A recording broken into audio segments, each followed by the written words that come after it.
This is live at the barbershop. That's right, where the cuts and the styling matters. And if you're talking about fresh styling, this is Dr. Dre. And I always get my news, get my information, and get my music here live at the barbershop. Come on, fam. Oh, super dope. Super dope. Ready? I think Will we got Travis. one. Holding back, about time. We got one.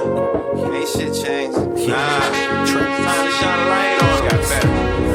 Just got better. What's up? On the movement.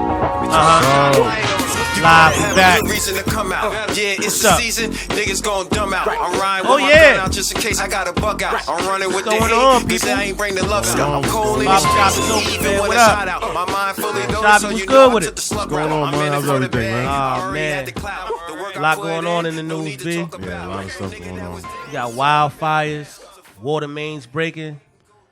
Boy, trying to get crazy. Word. I don't know what's going on. Yeah, man, it's crazy out here. I saw that water main. I'm like, yo, Manhattan is crazy It's right crazy. now. And Worst people time for complaining that, about too. getting to work on time. Yeah, I was about to say that's the worst time for that to happen, man. Like, you don't see all this water? Yeah, you're going to be a little late. You need a boat. You need a boat to get to work now. You're going to be a little late. It's all good. I think your boss will understand it. Yeah, right. Yo, we got a special guest today, Yes, B. we do. Yes, we do. Oh, man. I don't think y'all understand who we brought to y'all today, man. Live at the barbershop. We got the original, man. Woo! Dr. Dre is in the building. What up? Hey, what's going on, gentlemen? Oh, man. How you doing? I hear you talking about how crazy things are and things are a little bit nutty, but you know, it's very simple. If you're gonna have water in Manhattan, you might as well bring a jet ski. You know what You I'm saying? did. Ain't nothing like a paddle boat to make sure everything works out for yourself. And as far as wildfires are concerned, no, we got to put it in perspective for real. Australia is on fire. Fire. Fire. Now, flames. let's not get that twisted. Not there's a fire in Australia. Australia, the continent, is on fire. Fire, literally. Literally on fire. And it's not like oh, they, it's on fire for a couple of days and we got over there and we put it out. It's on such on fire. The kangaroos are kicking. Yeah. The little koala bears are jetting out of there. I mean, Crazy, man. it's out of control. Crocodile Dundee done moved back to New York. Yeah, he in New York right now. Australia on fire. You see, they throwing carrots out of helicopters and all that. It's insane. And then when we talk about the man down in the White House, he's just itching for something. He just, you know what I like about somebody like him? This is what I like about him. He want to pick a fight and then have somebody else fight it for him. Yeah, exactly. He going to pick a fight. He going to play dirty. He going to do what he got to do. But to me, I got to be honest with you. We got to be careful of certain things that happen because as we may treat people as though they're insignificant, but every person on this planet is significant. Absolutely. Everybody. I don't care what part you live in, what hood you in, or what high rise you think you're looking out of, because the bottom line is it's still all just one circular planet. Yep. And the thing is, we're on a cataclysm. We're at a precipice that if we don't get into a massive change and a massive turnaround, well, I didn't think I'd live this long to see it come about. But obviously, we seem to want to accelerate it because people are ignoring all the signs. Because it was 70 degrees the other day. Yeah, exactly. And it's January. Don't make no sense. Now, the way I look at life is I like my winter in January and I like my summer in July. When that starts to turn around, that tells me things got to change. Nope. We're in a bad space. We're in a bad space. And people, Yeah. I just heard legendary Oprah Winfrey say, "Oh, we just got to change the conversation. Everybody says everything's going bad, bad, bad." See, that's when you're covering things up. When you act like things aren't bad, because things have always been bad. That's a fact. But we've always found a way to find the good and the brightness and the light and the uprising and well, not just the uprising, but the other side, the positive, the optimistic viewpoint. Because it's so easy to become very pessimistic. But I say, let's keep it in realism, but then let's do something about it. Yeah. Let's definitely do something about it. So when there's a water break in Manhattan and you worried about getting to work, that goes to show you that's the mindset. That's that mind. That's that slave mind. That's the mind saying, I'm sorry, sir. I was late. But, when west side of Manhattan was underwater. And I left my swimming trunks. And he's still saying, oh, I got here. Well, you didn't come from the side that I came from. You see, there's no room for understanding and mass judgment. Just like the young teenagers who are out in Brooklyn and in Manhattan protesting because they can't go to the top percent schools because of the segregation at the top. But yet New York's, boasting like we're the most diverse city on the planet. Let's not fool ourselves. When we say down south, that means below the Canadian line. Yeah, exactly. Not just because you're in Mississippi, not because you're in Texas. Yeah. That means because you're below the Canadian line. That's down south. I mean, to keep it funky and keep it real. And, America, not just America, the world's going through a massive I don't want to say woke, because it's not woke is a past tense. Awake is a present tense. You awake in the morning. You say your prayer, you thank God, and you try to proceed with your day. When you say woke, that means you're past it. You're going to sleep. Oh, he woke now. He woke. Yeah, woke what? No, you awaken somebody. That's the trick. Yep. So I'm into trying to build bridges, not tear them down, not burn them down. Okay. Trying to bring generations to each other and try to let them understand. Stop with the this versus that. That's by design. They've always done that, because once you divide, you can conquer. It's very simple to keep you in place. So I'm trying to beg the Democrats to decide on who they're going to do. I don't care if they go in the back room and play some CeeLo. They do 21. Let's bring it down to 2 candidates and then flip a coin and say, okay, you doing it. Let's put all our attention on it. Exactly. But let's end all this other nonsense. I mean, I know we're a democracy, but we're in a hypocrisy right now of extreme delight. But enough of me talking about the show. It's your show. You're supposed to ask me questions. Oh, man. Well, let's talk about the barbershop, man. I know the barbershop meant a lot to Yo MTV Raps. Barbershop meant a lot to everything. Wow. Let's talk about how y'all got your start, where y'all became a daily show. Oh, and that barbershop played a big play in that. Well, I would love to tell you the whole thing, but I have a book coming out this year. Okay. It's called the Dr. Dre Episodes, 1989 to 1995. Okay. The book was so big. So big. You're supposed to say, how big was it? How big was it? Man, I got to work with you guys. Yeah. The book was so big, we had to cut it in half last night. Wow. Because we want to make sure that everybody's going to get that information, can go through it and go back and forth, and then we have the second half going to come out in the same year, this year. Okay. Basically, for me, the barbershop was significant. And I'll tell you a little bit, but you got to hear the rest in the book. Okay. I used to DJ for a group called the Beastie Boys.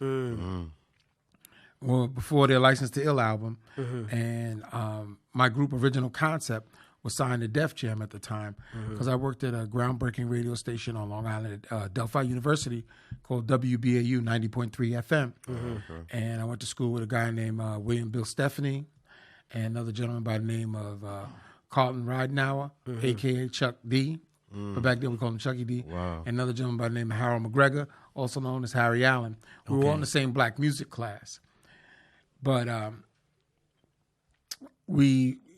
met them in this class, and we got together. It was really kind of cool how we migrated and went to BAU.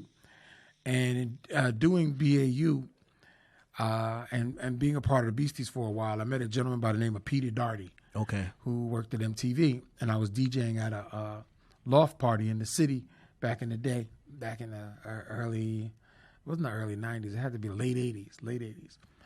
And he came up to me and said, "Hey, Dre, how you doing?" I said, "Hey, I'm Dad. How you doing, Pete? Ain't seen you in a long time." And he said, "Hey, have you seen this show we got on MTV called Yo MTV Raps?" I said, "Yeah, I saw that with Fab Five Freddy." He said, "Yeah. So what do you think about it?" I said, I'm DJing now. He's asking questions. I said, "Right now, this is the time you want to actually go into a dialogue while I'm doing rocking the party." He said, No. What I want you to do is I want you to come down to my office, and we want to talk to you about it. So I said, "Yeah, you want to talk to me about that, right? MTV." So he hands me his card. It had a shamrock on it and an MTV logo. I'm looking at it, and I look at my partner, and I said, "You think this is for real?" I said, "I know Pete, but I didn't know, like that." So I went to his office, and he said, "Yeah, man, what do you think about the show?" And I gave him some of my critique about it. And I said, "It's good." I said, "But you need to have some more personal segments in there so people all over the place, can feel personal to what Fab's doing.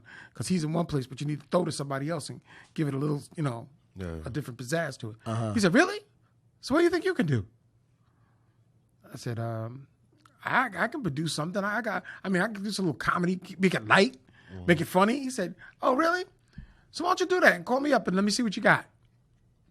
So I went back to my partner, T-Money, who was at New York Institute of Technology, and he was going to school for TV and film, all that other good stuff. I was not going to school for TV and film. I had no idea what I was talking about, but I said I can do it. That was my whole thing. We always said we can do it. So, long story short, we went to our little lab that we had at the time, and we came with this barbershop segment. Cuts. At that time, how the Gumby haircut, fades, and high top, fade, all type of haircuts. And we said we were going to do something at the barbershop. So one of our friends who had a crazy hairstyle, he had a giant afro, bigger than Jackson 5 at the time. And we said, look, we're going to get you in the chair, and we want you to talk about your haircut. And we went to our barber in Hempstead, Dr. Richard Jackson, Jackson Unisex. So we shot the pilot there. And Pete came out to see me, and he came down and said, man, this is great. Look at this. You got this whole thing set up in your basement like this? This is great. So we got in the car. We went over to Hempstead. We shot, went to go shoot the pilot. And the guy who was supposed to come be there didn't show up. So we were waiting around for about an hour. And Pete's like, yo, man, I got to get back.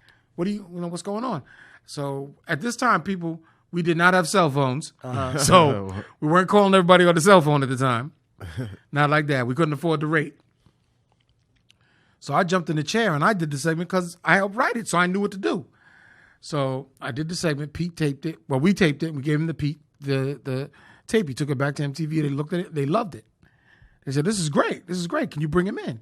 So they called me back in and asked me to come in. He sat me down. He said, we're thinking about spinning the show off into a daily show. So would you like to host it?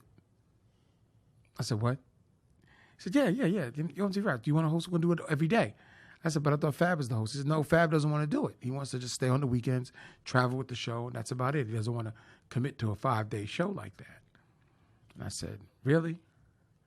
So I want to introduce you to my production assistant, Ted Demi. So he takes me down towards Ted's office, shake his hand. Hey, Ted, how you doing? Nah, nice to meet you. And Ted brings me in his office, and I do a audition tape. Now, remember, I'm sitting here. I got this Def Jam jacket on, trying to be cool. I gotta say, trying to be cool. And he goes, yeah, man, I heard of you. And I'm talking about my group Original Concept. He says, yeah, man, I heard that song. And he really heard the song. I was like, get out of here. He knows the song. That's kind of cool. Knows most of our stuff. That's kind of cool. And I did this audition thing, and he loved it. He was cracking up. He was laughing. He said, oh, you're great. Go back down to Pete's office, and we'll talk. I'll tell you when to come back. So I go back down to Pete's office, and when I walk out the door, there's a skinny, tall black guy sitting in the chair. Now, understand something. When I first walked into MTV, I walked down the hallway, and I looked around, and I'm going, okay, all right. And I'm looking for black people. Anybody, like maybe just, a secretary, an assistant, somebody. I couldn't find anybody. I saw 2 of them. One guy was emptying the waste paper basket. The other guy was pushing the waste paper basket. I said, okay, I see what's going on here. I said, there's no way I'm getting this job. First of all, me, big black fat guy from Long Island. I mean, really? Yeah. MTV? I don't think so. But anyway, I go to Pete's office. Ted comes running back down the hallway and says, can you come back down here? And I go back in the office, and he said, I want to introduce you to my friend, Ed Lover. He said, hey, how you doing, Ed? Ed goes, hey, I was Dr. Dre. I said, I know who you are, man. I listen to you on Monday nights. BAU, operating room. And I was like, oh, shoot, man. I was like, I guess I've done some things, so modestly. And he said, I would like to see if you two guys can you guys do some improv stuff together? So we started doing some improv stuff, and Ted was laughing. And we saw these 2 Jamaican wigs hanging on Ted's coat rack. So we took those off, and we did this whole Jamaican improv, and Ted fell out the chair. Took the tape, ran down the hall. So I said, all right, man, nice meeting you. And I went back down to Pete's office, and that's pretty much how the whole thing kind of got started. But you got to read the rest in the book, though. Okay. You got to read the rest of the book. What's the name of the book? The book is called The Dr. Dre Episodes, 1989 and 1995, 2.0. And then there's going to be a 2.5, okay, which picks up the story.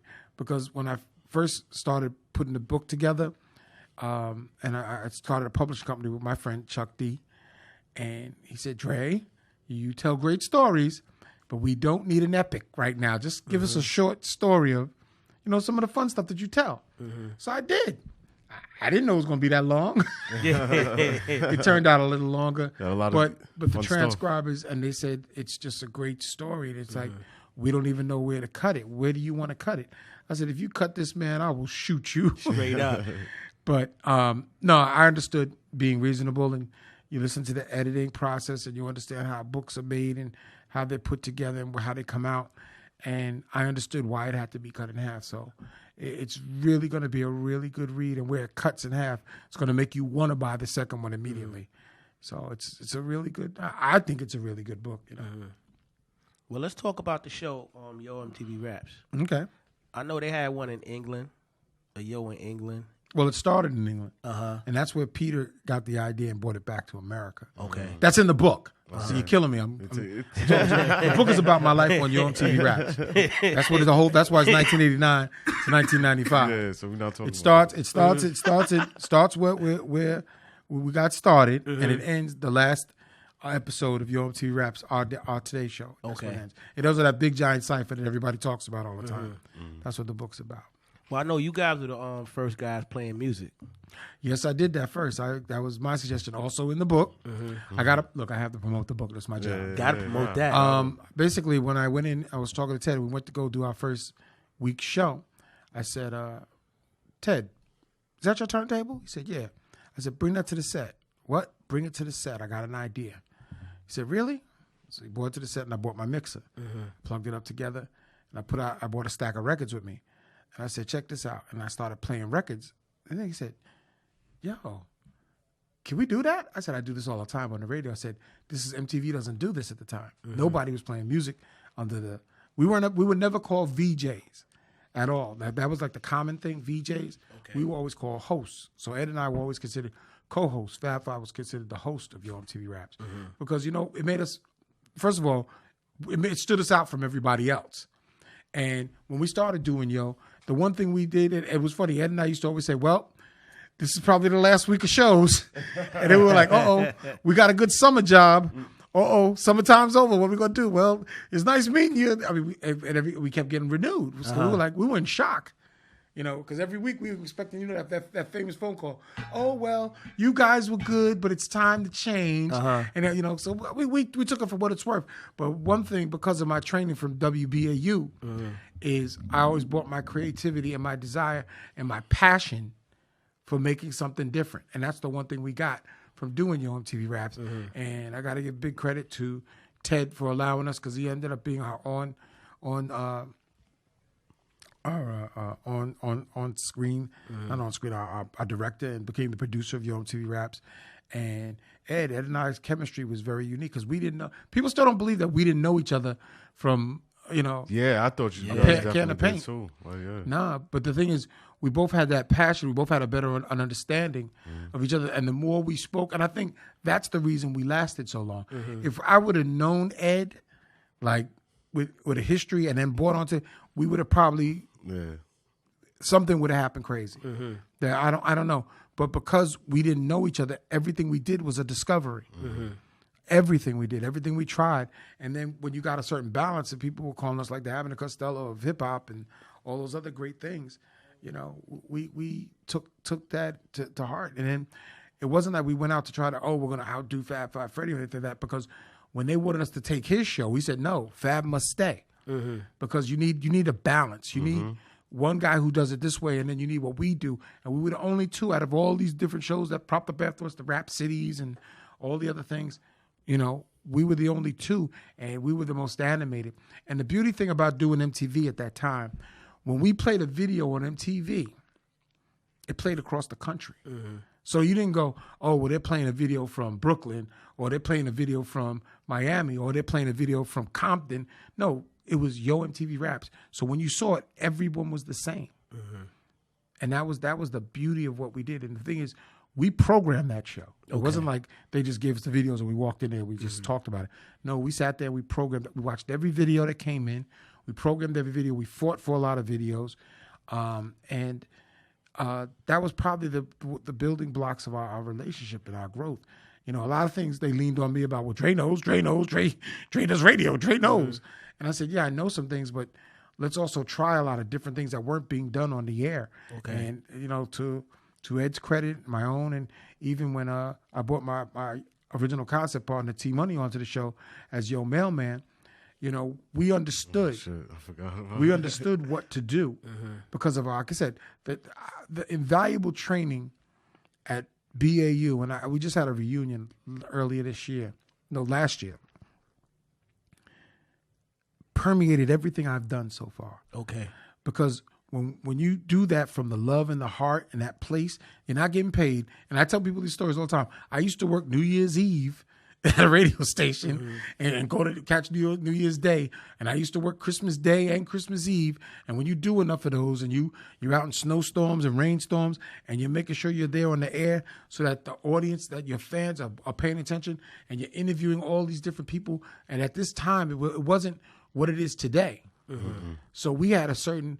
our thing was protect the music at all costs, protect the culture, protect the artists. And we were very protective of them coming on to MTV because MTV is what it was. There was a show before we were there. There was Video Music Box with Ralph McDaniels and the Vid Kid. And, you know, we respected them and we loved them. We watched them before we got our opportunity. So what I consider myself is I'm one of the biggest fans of rap music and hip hop. But I call it rap music first and then hip hop because hip hop was always the culture and rap was always the music for me. Now it's kind of merged together. And I had a hand in hand at doing that also. So when you have that kind of energy and you understand that kind of love, we understood that everything we did could end in that next moment. And a lot of times we thought it was over. But yet we survived. You know, we endured and we carved a niche out that I say to this day still hasn't been touched. And it can't be touched because when you walk out into the forest and all you have is an axe in your hand or a saw, you don't know what's going to happen after you cut the trees down and you start putting buildings up. And we laid a lot of pavement and put up a lot of buildings. Well, let's talk about that because, you know, a lot of people you want to pay homage. You know what I'm saying? So that's in the book too. We pay. There's a whole episode called "Paying Homage." Word. So it's like a lot of these rappers when they see you, because I know everything is gonna go back to sales. You know what I'm saying? So when you guys promoted a lot of these artists on your show, their sales had to shoot out the roof. We made millionaires. We made many millionaires, many superstars, because the one thing about our show, which was unique, is our show was international. Our show was broadcast around the world.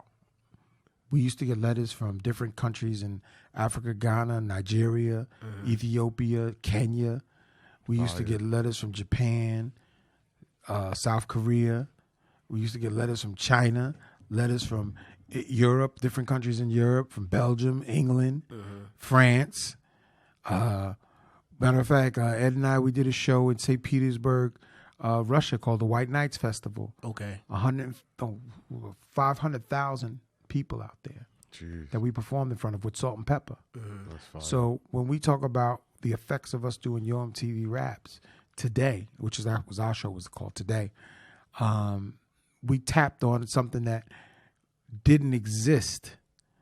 So when we changed these artists, these young people's, obviously I'm still a young person. I don't consider myself older like that, but that's just my own mindset. We knew what we were doing. We knew what the changes were because we would come and go, man, we're blowing this up. This is blowing up. This is crazy. Because when we walked in the door, like I said, the only two black people I saw when I walked in MTV were two people who were emptying garbage cans. Okay. When I left there was a staff. There were people, producers. There was people, assistants. There was all different type of interns coming through. And it was like, wow. And there was nothing against the people who were there because we had great relationships with people there. I mean, we're talking about people like Colin Quinn, Adam Sandler. These are all people that we would cross over because he had a show called Remote Control with Ken Ober. We're talking about Dennis Leary. These are people who loved Ben Stiller. Would love. Oh, they would come and hang out at Yo MTV. I was just hanging out off set just to see what craziness we would do, because people would look at what we were doing. You think we had like a staff and a wardrobe thing? No, we changed our clothes on the set from day to day. Okay. Because we would shoot the show on one day for those 5 days. It was never done live. And we kept fighting to go live. We should go be live. We should be live. No, we can't do that because of this. Any excuse in the book worked out. But we wanted to go live. But we understood eventually, because we broadcast across the country, which is a 3-hour difference to L.A. So, but when we taped it, they could show it at the same time in L.A. as you would see it in New York. But it would be, if it was on at 4 o'clock in New York, it was 4 o'clock in L.A. But 4 o'clock in L.A. was 7 o'clock our time. So it was a lot of challenges and a lot of things that we wanted to do. But they didn't know what to do with this. They were like, huh? What? It's working? How do we get rid of them? The Negroes. They used to call us the homies. Yeah. So they would say, Ted, could you get the homies out the hallway? The homies are here. Because we would come up there and, it was funny because people would always, to this day, people think I travel with about 15 to 25 people at all times. I came with my son today. I got 3 other kids. That's all I travel. I travel very light. Aramis, what up? I've always been that way. But to anybody else, here they come. Here's the homies. And with that kind of reputation, again, because we understood our situation was so tenuous and that anything could cause us to stop. And believe me, we were getting good money, but we weren't getting money like it's today. It just wasn't that way. I mean, the funniest thing is when I was negotiating one of the contracts, which I did with my attorney one time, they said, MTV really doesn't pay well. I said, what are you talking about? I don't get paid anything at all right now. So $100 for me is pretty good. Let's get this money. It was money, and I could work from that position. Well, let's get into some of that. You know what I'm saying? You guys been around the block and back. You know what I'm saying? Yeah. At what point did you say, I'm here, like I'm a star? To be honest? Yeah. I never said it. I'm still looking for that. What? Never said it. Can't say that. I never said it. I never said it at the premiere of my movie, Who's the Man? I never said it when we were number 1 on Hot 97 when we beat Howard Stern. I've never said it when we knew we actually ruled the world. Keep going. On TV Raps. Keep going. I never said it when we came back to New York and took over and did Power and opened Power 105. You got I some never more. said it when I had the number 1 show on Power 105 called Dr. Dre's After Hours spot. I never said it. You know why? You can't say I'm a star when you're a fan. Okay. Because when you start to even think in that mindset, I know that it's bad from a manager's point of view and from a bargaining chip point of view, it's bad. But remember, I'm the same guy that was out there on poles out here in Deer Park and up and down this area. Because I used to DJ over in Bayshore at a place called Twilight's that became Entourage. Okay. And we used to promote flyers from college to college and street to street. That's what I knew. That's what I saw. So my idea of being a star was when I heard music I made or mixtape I made and heard my name fly through it, and I could go back and people would recognize me like, hey, man, you're so-and-so. I said, yeah, thank you. How you doing?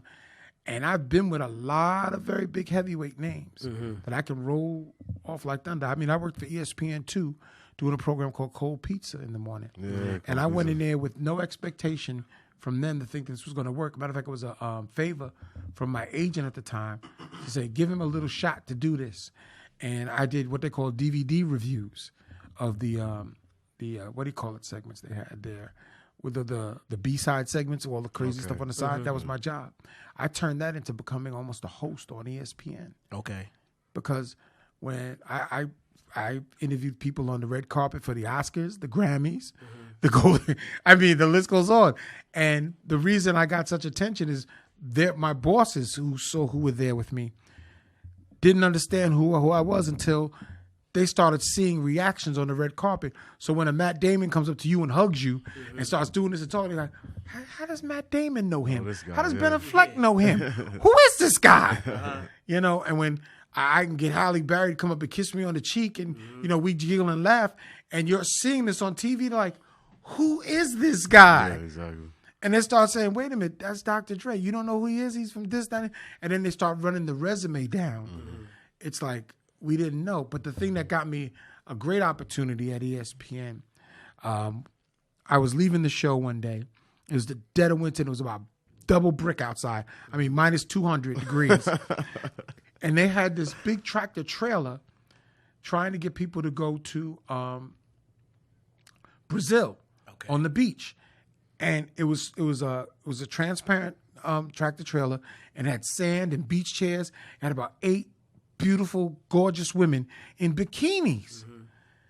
And they kept cutting away to it. So when I was inside, I wouldn't see the cutaway to see the, them cutting away. And they were talking about, and the Brazilian tourist board, this is on the other, and they were trying to get people to go to Brazil, to Rio de Janeiro, and they were talking about all the places. I was like, wow, this must be really cool. So when I'm walking out the door to go home, I finished my segment. I see this trailer. I'm like, wow, who is this? Now I'm in a jacket and a hat, winter coat, and I tapped on the door, and I go, come here. And goes, what? I said, come here. Open the door. Open the door. They can't speak English. She opens the door. I climb inside, right? And I'm sitting in the chair, and I'm joking with them, and I'm making them laugh. Don't know what I'm saying, but I'm having a ball. The camera comes back on because they go back to the commercial. And everyone in the studio sees me. They say, what is Dr. Dre doing in the trailer? What is he doing? And I'm having a ball, and they're dancing around, and we're talking. And all of a sudden, the host comes running out from the studio and runs into the trailer. And he's got these wired up, and he gives me a mic. He says, Dre, I thought you were finished. What are you doing there? I said, well, I'm going to Brazil. What do you want to do? The bosses saw that. His wife saw that and started screaming. Said, who is that black fat guy in the trailer at the commercial? Does he work for you? And he turns and looks. I think he does work for me. So now the phones are ringing and buzzing. My producer comes up to me and says, do you know what you just did? I said, what did I do? You got a major job here. So they started interviewing me, wanted me to become a on-camera major host to do it, to be on ESPN too. That's fire. And we were negotiating. This is what you find when you do business. Right. They were like, yeah, would you mind putting on the jacket and the suit and the tie and the shirt? And I said, no, I'm not going to put on the suit and tie and the shirt.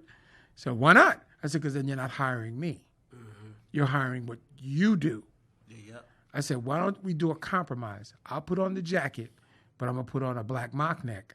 And I'm going to wear like little gold chains if I feel like it. Or I'm going to wear a black power pendant. Yeah. Or I'm going to stay into who I am. Because, when I went there and did my segments, I would have on a football jersey usually. This is back in the day when throwbacks were big. I'd have on, different design, things on with the Sean John Rockaware, Clark and I would wear what the current fashion stuff was of the day. And they didn't care about that because I was what they called a correspondent. But the moment I was moving into the anchor chair, and they were like, yeah, and he knows sports too. Get out of here. He knows sport. It's like you can't know more than one thing. That's the funny thing. But when they saw all the attention I was getting and all the requests for me to come to different platforms, I was flying all over the country doing all different kinds of events. They were like, Dre, and remember, I was only supposed to be there one day a week, and I was getting a small, just to try it out to see what I could do with it. Okay. By the end of it, I was there every day, or I was out on the road. I was, and it was not expected. So, but as things happen in business, the head of that channel and that show left and went to go run the Animal Planet, and then they broke the show down and changed it. So we were agreeing on doing everything. And matter of fact, a good friend of mine, Michael Strahan, used to be one of my correspondents with doing the DVD thing all the time. Yeah. I've known Michael Strahan for a long time. Matter of fact, we were the first one to put him on New York radio when he used to do the Monday Morning Quarterback. Okay. So we go way, way back. Well, let's get a little laughter out of this situation. Well, that's funny. Because it was funny when I seen it. I like the women that were sitting there in the bikinis and sitting in the chair, and the host was losing his mind. This is far from that. Let's talk about the feeling you felt when you broke that statue when you was on that fence with Mike Tyson. Mike Tyson? Yeah. That was hysterical, but it's in the book. In the book. Honestly, it's in my first book, Naked Under Our Clothes. We talked about that. What happened was we went out for the Tyson fight in Vegas, and we were shooting Yo MTV Raps, and Mike was there, and we wanted to go outside his compound and go out on the golf course. Okay. But Don King couldn't find the key to open the gate. So Ed said, oh, the hell with that. I'll just jump over the fence. So he jumped over the fence. And then Mike went to go jump over. There's a Mike. No, don't do that. Mike said, "Oh, fuck that! I just did that. Come on, there, lover." And he jumped over the fence. Okay, Dr. Dre, Dre, don't you break my fucking fence. Don't you break my fucking fence.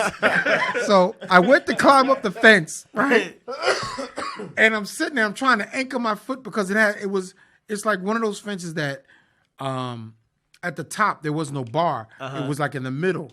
So when Ed hit it, he hit the one bar, the second bar, and then leapt over the open little pieces. Okay. So where I went to climb up to do it, there was the statue and the fence. So I'm climbing there, and Mike's like, Dre, don't you break my fucking fence. Don't you break. Oh, my God, Dr. Dre broke my fucking statue. Oh, my God. He broke my fucking statue. Don, what the fuck did he do? We're like, oh, God. So, that was hysterical. Mike said, Dre, you're so fucking big. I can't believe you fucking broke my fucking statue. I said, well, open the fucking gate. People don't want to jump over statues. What kind of shit is this? Well, let's talk hip hop, man. Because, in hip hop, you never got a person with the same name. But anytime you talk about Dr. Dre, or Dr. Dre, the producer, people know the difference as soon as you start talking. True. How does that feel? Feels fine for me. Because when we were doing Yo, which is another story in the book, don't forget everybody. Please buy the book. I got to support kids and family. I'm looking for a new house. Anyway, it was simple. My name, Dr. Dre, came from playing basketball when I was younger in middle school. I used to be what they call a New York net ball boy when a gentleman by the name of Julius Dr. Dre Irving played at Nassau Coliseum. And they won the last ABA championship. And I was a ball boy. And my basketball style, I emulated from Dr. J. No, I couldn't leap from the top of the foul line and make a jam. But, in your mind's crazy eye, I could do it. But that's how I became Dr. Dre. Because when you start out DJing, we had all kind of crazy names. Even the name of the group, it didn't start out as the concept. We had all kind of crazy names. My first name was DJ Brown. Loved it. And I put it on the back of a shirt, then I hated it because it just looked stupid. It's like DJ Brown. And I kept saying, DJ Brown, what does that remind me of? Shit. That's got to change. That's got to change. So it changed that. I went through quite a few different name changes. But then I think it was, no, T-Money didn't say that. Somebody else, E-Ski, I think, said it to me. He said, yo, why not Dr. Dre? Come on, man. We call you Dr. Dre. Come on, Dre. We call you Dre all the time. And I said, okay. So we made it these sweatshirts with the concept and our logo on the front. And on the back, I put Dr. Dre, the fearless leader. Okay. And that stuck. And it stuck straight through. So when the other Dr. Dre, who I always knew of because he was in a different group called World Class Wrecking Crew, and he was emerging with NWA. He still wasn't the Dr. Dre of that moment. I had already put out quite a few songs at the time. But at that time, we weren't allowed to put Dr. Dre on the record like that. Because the group was original concept. So it says produced by Andre A. Brown. Or it'll say produced by Andre A. Brown in concept or Rick Rubin. That's how it was done back then because you had to use your government name. You weren't allowed to use your pseudonym.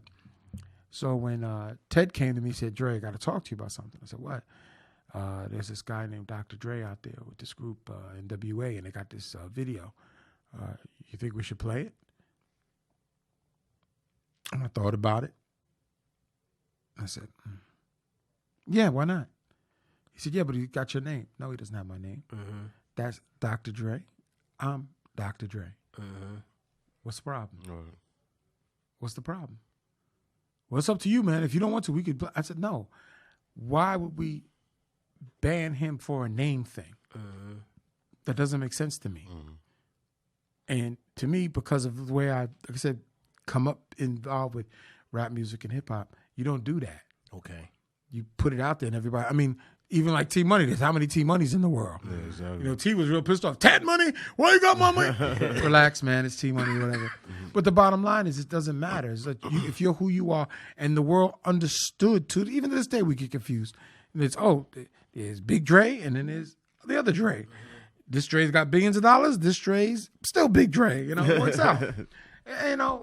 And we've met quite a few times. You could see us on the thing he did with, which was really interesting, made me crack up. And I just told my son about this song, Boys in the Hood. They're using my songs and they acknowledge me. Can you acknowledge me? Can you feel it and pump that bass? And he just he said, "Oh my God, Dad, you're right." On Eazy-E song, "Boys in the Hood." So it comes full circle. And we've known each other for years. And there's a great story in the book about something that happened with he and I and a few other people. But no, there was never an issue for me. And I don't think there was an issue for him because he could have called many times, cease and desist. And I said, middle finger to you. I'm not ceasing and desisting. This is crazy. You can't prove. I can prove I recorded using Dr. Dre first and putting the name on the record, and that's going to pump that bass. It says Dr. Dre, T-Money. There it is. When I signed to Def Jam under the concept, it was Dr. Dre and T-Money and Easy G Rockwell. There you go. Yeah. But what's the argument? There's really no argument. He did really well doing what he did. He's a music producer. I'm a music producer. I produced and wrote the song with my group, Original Concept, Proud to Be Black, on the Run DMC Raising Hell album. Okay. I produced all the theme music for Yo MTV Raps. I've done tons of records that my government name's sitting on, not Dr. Dre. Because that's the way it was then. And then when it pushed forward, then he started putting Dr. Dre on records.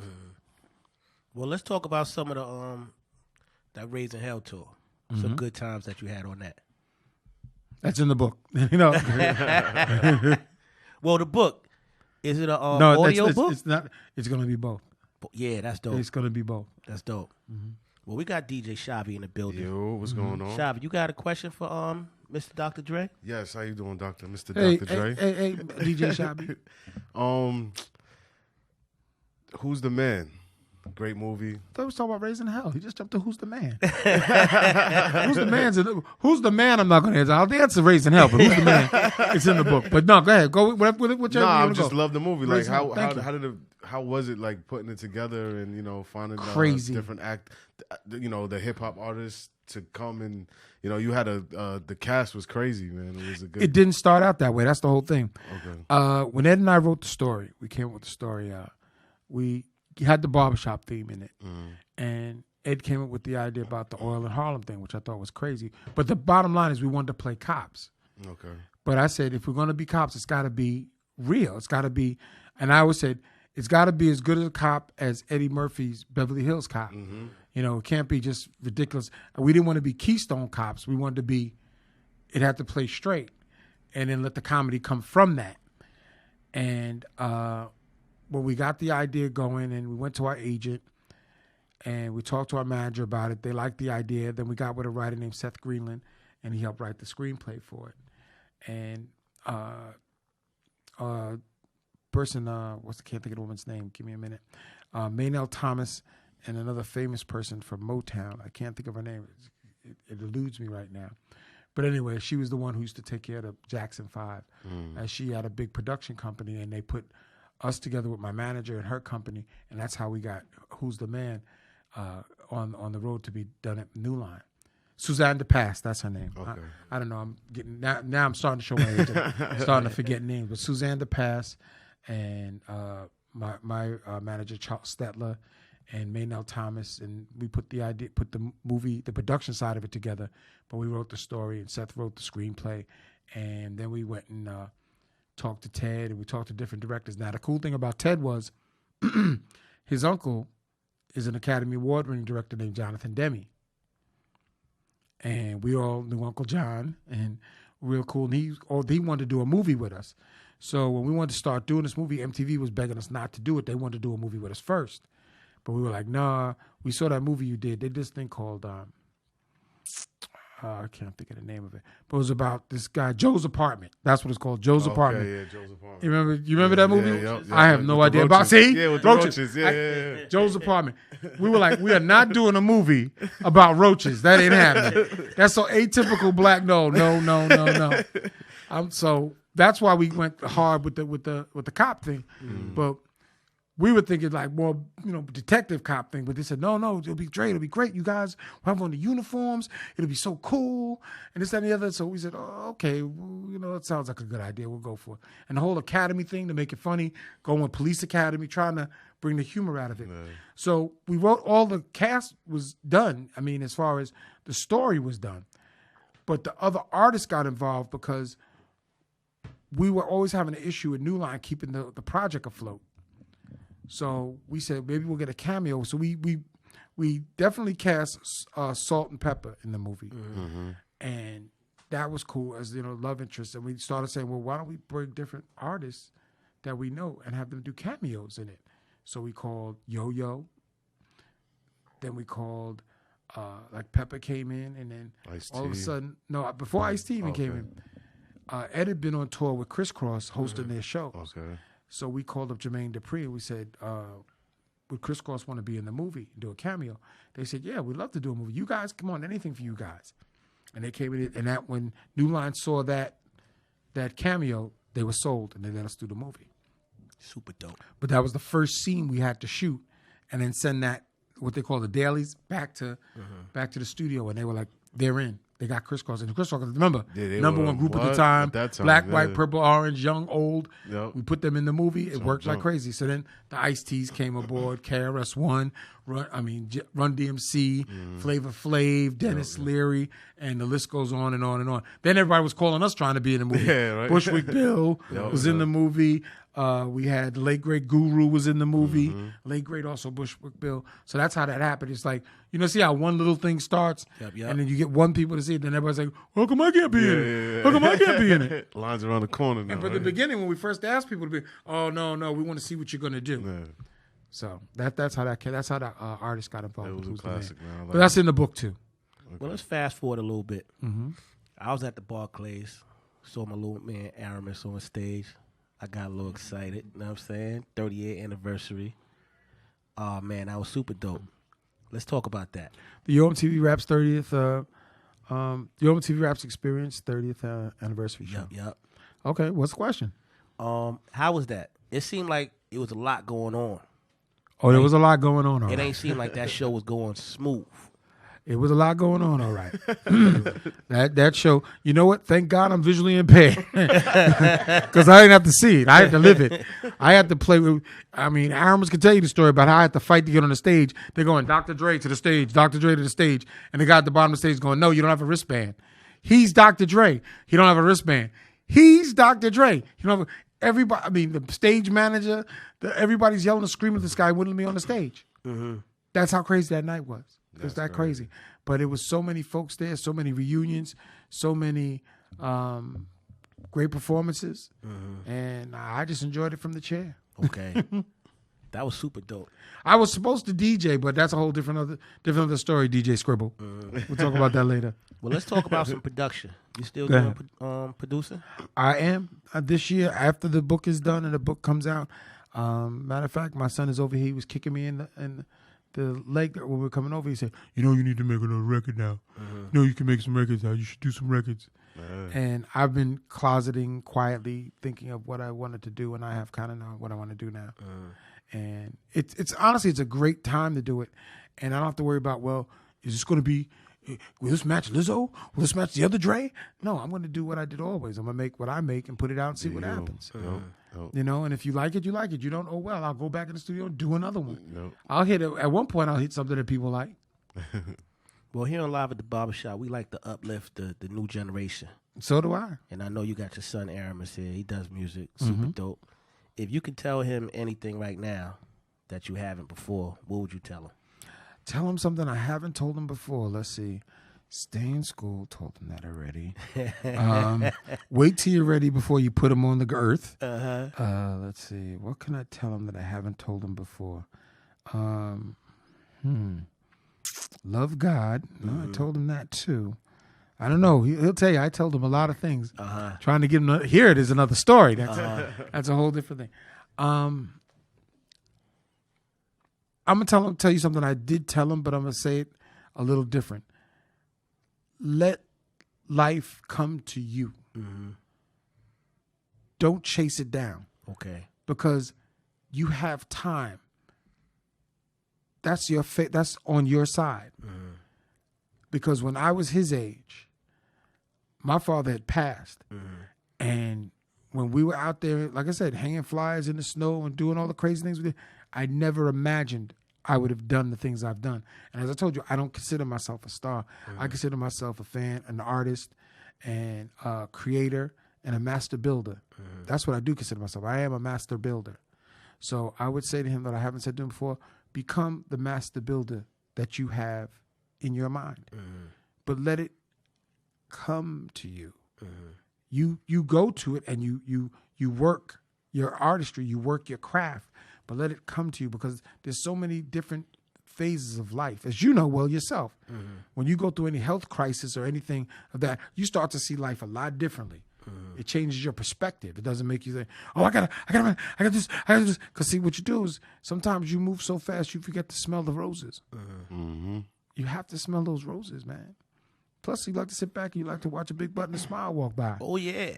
Because if you run so fast, it'd be a blur. But enjoy it. Take a little time to enjoy it. It's okay. It's okay. Be determined. Be conscious. Be artistic. Be aggressive. Be all those things. But also take time to learn. And also be a little humble in what you become, because that's the one thing I find a lack of right now. Everybody's the super this, the super that, the greatest this, the greatest that, and they don't realize the people whose shoulders they're standing on to get in the positions that you're on now. The salaries that I hear that go out with the music, I'm like, wow, I wish I could have asked for that. I remember fighting for $300. Like, yo, man, I did the party, man, 5 hours, $300 ain't nothing. No. The place was packed. You were sweating. You were bringing drinks. Dre, man, I'm only got $250. Are you kidding me? Are you kidding me? I said, let me find my gun. Where's my gun? I mean, seriously, it's like that 50 show up quick, right? when you think of it today, when I heard of the baby fighting over 10 grand, I'm like, 10 grand? I wish I could afford over 10 grand. I wish I got $10. What else? You know, it's serious. But understand something. It's about the artistry, and I've been blessed with knowing a lot of very, very famous artists. Two that come to mind that I grew up with. One I grew up with, and one I got to meet in later life, and he admired me for what I did, and we bonded a friendship. But that would be Michael Jackson, and that would be Prince. And I knew both of those gentlemen, and I knew Michael Jackson at different times of his life. You know, I met him when he was a teenager. I met him when he was in his 20s. I met him when he became that Thriller. I met him after that. I met him when he got in trouble. And it's like when you meet people like that, you go, wow, look at that evolution of time. That's what I mean by let life come to you. Enjoy the journey. It wasn't meant to be a rushed thing. Just like the young man that we just lost in Chicago, 21 years old. Come on, man. Yeah. Really? 21? Crazy. For whatever you did while you took that and decided to leave us, you left us with a hole. You left your young lady with a hole. You left your friends with a hole. Over what? Juice WRLD, R.I.P., yeah. Yeah, I mean, over what? I mean, don't get me wrong. I wasn't playing his records day in and out, but I still wanted to see the opportunity for him to grow with it. So that's what I would say. That's the advice I tell my son. I said, let it happen, man. It's okay. Because when it does happen, I mean, good example I use now when I'm very, like, I don't want to say we're proud, but I guess I say proud. But like Lizzo's story is amazing to me. She didn't just put the record out and it became a huge hit. It took a long time. And as it progressed and it grew and the audience started to hear it, boom, it's music, man. I tell people this all the time. Beethoven, Bach, and Brahms, classic artists. Music still plays today.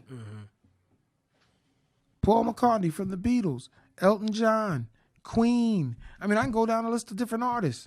Marvin Gaye, Stevie Wonder, The Temptations, The Four Tops, Diana Ross and the Supremes, Smokey Robinson and the Miracles, Isaac Hayes, Barry White. I mean, can I keep going? Oh yeah. Tell me who doesn't matter, who's insignificant. It's music. It's music. So when are we gonna take the music and go back to having that good, fun time with it? It's good to get the messages out. Believe me, I come from the message center of the world. When you have a good friend named Chuck D in a group called Public Enemy that you got signed to Def Jam, you know about messages. Yeah, exactly. Because that's what we were doing when we did BAU. Our whole thing was to educate, empower, entertain, and also experience. Okay. Those were our major thought processes to do this, because we grew up on Earth, Wind, and Fire. I still say that's my gospel music. You know, I grew up with Shaka Khan. I grew up with with Patti LaBelle. And, you know, when I hear people like Faith Evans and Mary J. Blige, and you go through those experiences, you understand that the longevity, man. I mean, we don't even know how great Tupac could have been. We don't know how great the Notorious B.I.G. Biggie would have been. Because they gone. Gone. I mean, and there's a host of other artists that are gone. I mean, my man Heavy D. Loved him. Who knew? Who knew? So that's my big message. Like, come on, guys. It's music. This is all what we're supposed to be doing, communicating, getting together, brotherhood, sisterhood, loving one another, black, white, purple, orange, or green. Let's get it on, man. That's what this is all about. And how can we actually come together and work with each other, save each other, and say, you know what? It's better we work together and we correct the other, because we got enough nonsense around us. We got more nonsense than we can even handle. Facts. But you know what? We the people can make the change. And that's what it's about to me. What's that change? Well, I know earlier we was talking about health. Yes, You sir. know what I'm saying? On the down, I told you I had a disease called myasthenia. You know, my wife had breast cancer. Now she has a Medi-Spa called Elite Medi-Spa. And I know you went through some stuff with health. Going through stuff right now, So every day. Let's talk about that. Every day. What do you want to know? If you can tell somebody something that's going through what you went through, how would you say, yo, this is how you change that? First and foremost, let's get it right. I'm a visually impaired type 2 diabetic. Okay. Which anybody in this table can be in a second. Because we've been conditioned to eat poison. Okay. It's the bottom line. That's why my condition is what it is. People say, oh, he let himself go. Oh, look at him. He's so bad. Oh, I feel so sad for him. I'm not that sad. I recognize the issue. I'll even tell you how I know I got when and how I got it.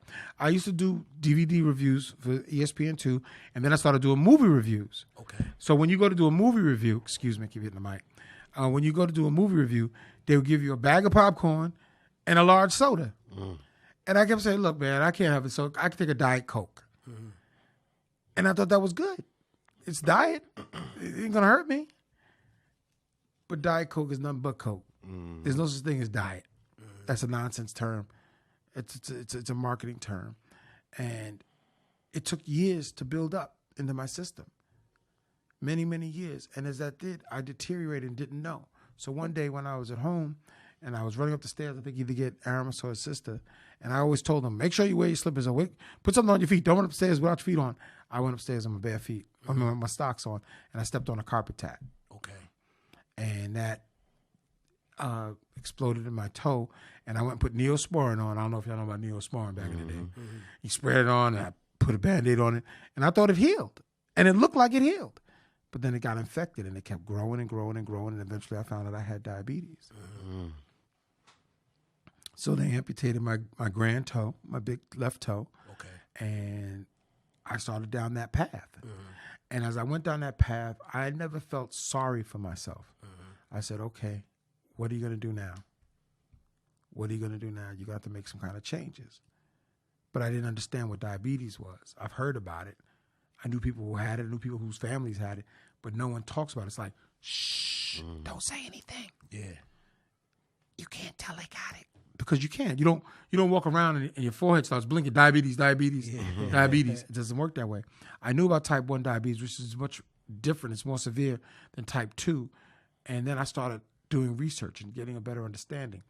As that happened, my eyesight started to go. So I went and had what they call a retinopathy operation to restore the retinas, connect the retinas back to so my vision would come back.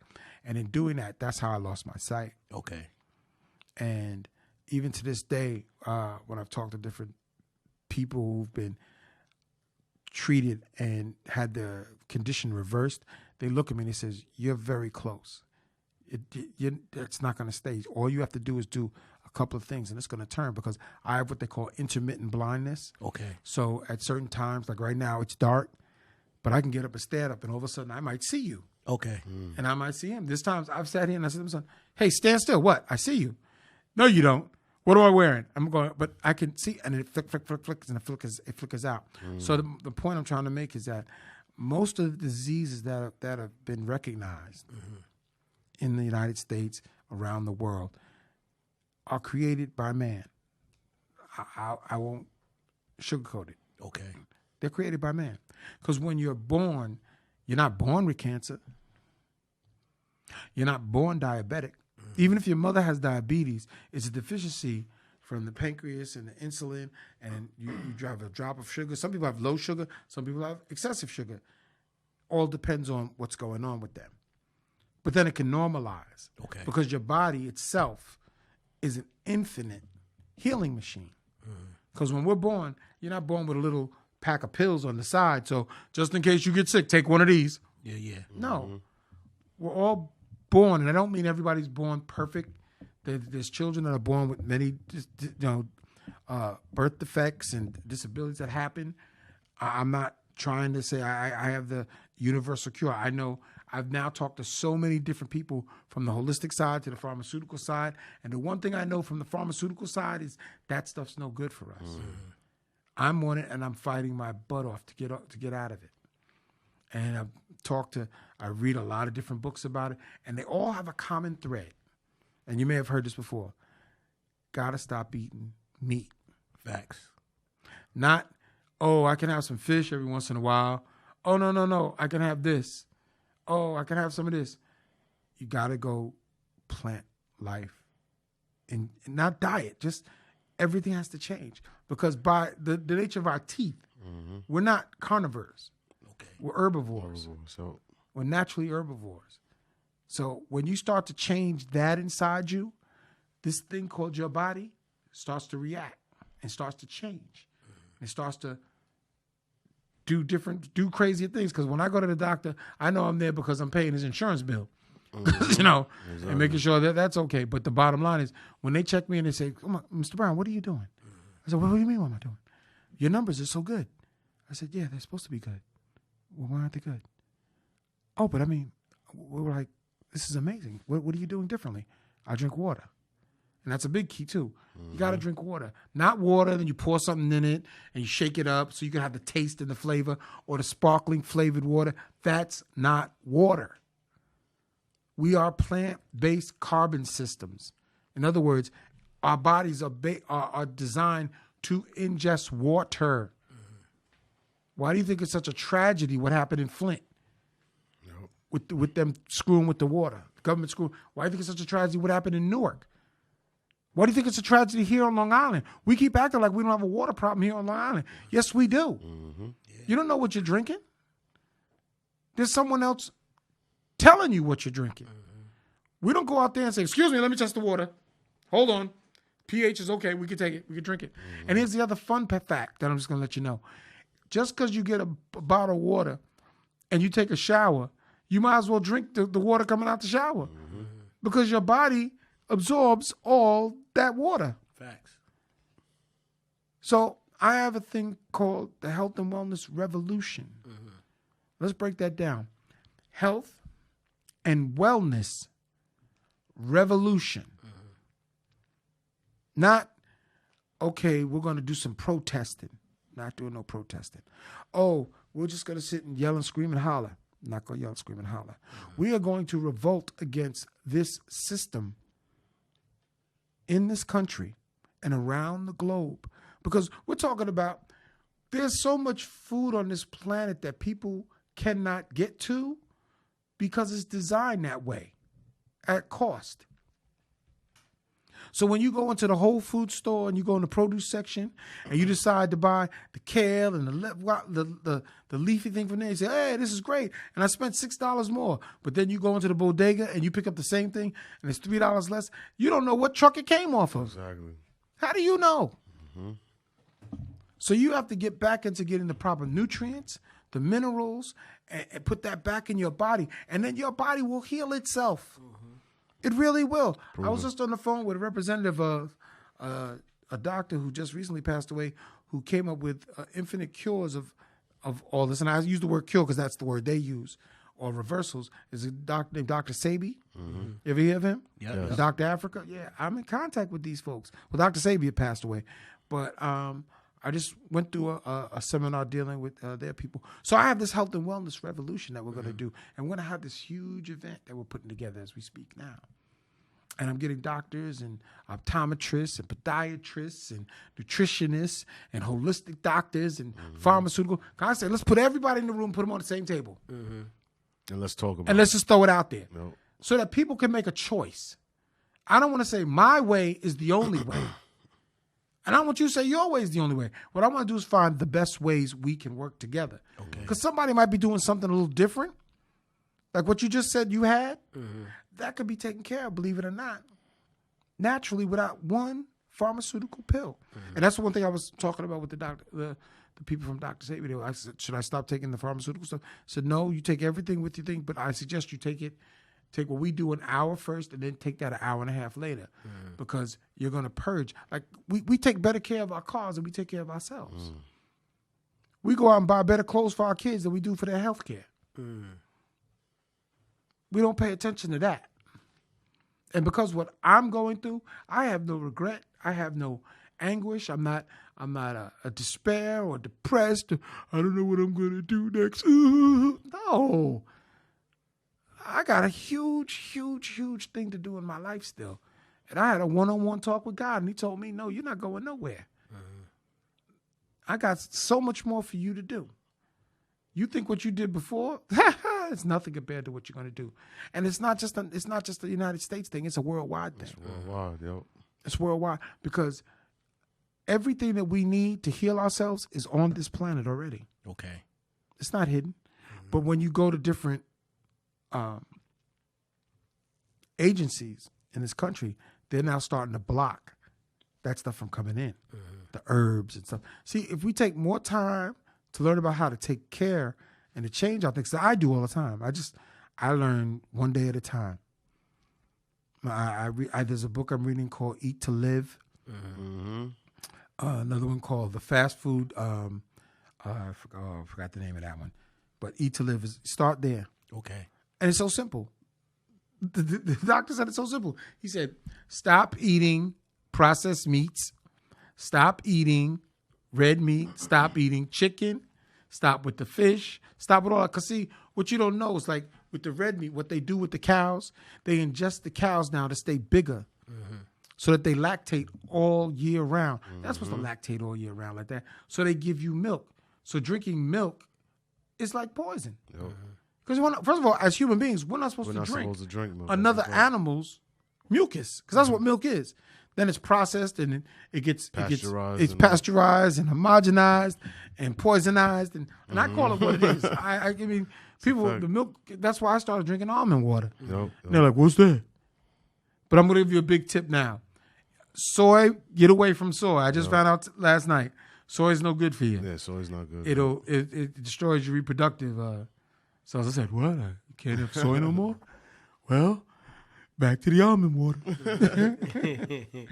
But yeah, it's like when you start to go out and learn these things, you then want to help other people. You want to share this information, and you want to be able to dialogue with it. But the one thing, when I say the health and wellness revolution, don't get me wrong. I'm not here to be the Martin Luther King or the Malcolm X of the movement. I'm here to get a coalition of all different people, all different folks. There's a gentleman I have called the Wellness Minister. He's a great guy, man. He's 34 years old. And he told me he went from 285 pounds. He's down to 168. He said, Dr. Ray, I'm going to help you do that. He's a trainer. He said, I'm going to show you how to do this. It's easier. See, what happens is putting the weight on, it looks slower as it happens. But taking it off looks like it's much slower until you get your engine cooking. Because once you get the engine cooking, people start looking at you and say, are you on crack? What's he doing? He smoked crack. No, I just stopped eating that nonsense that I was eating.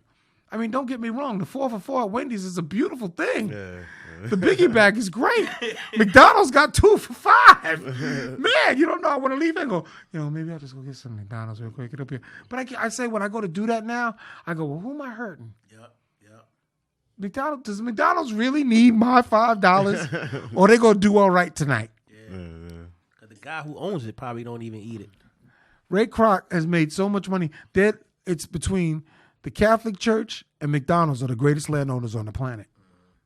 Because every McDonald's is owned, when you see it on property, it's owned by McDonald's. Okay.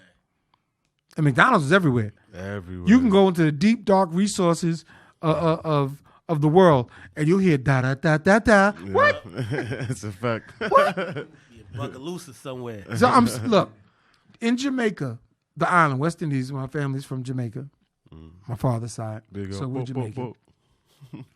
When we went down there, and I used to eat down there, you got jerk chicken from the street, you got jerk fish, you got wholesome food, fruits and vegetables, wholesome.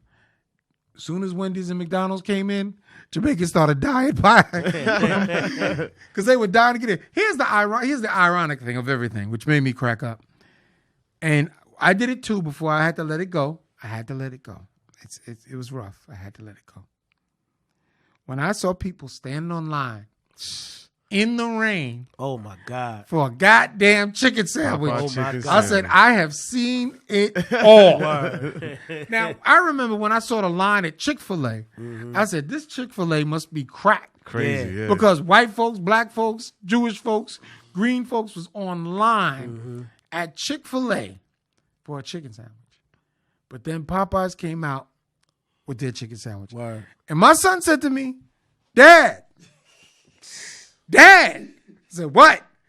Did you try it yet? I said, what? Chicken sandwich.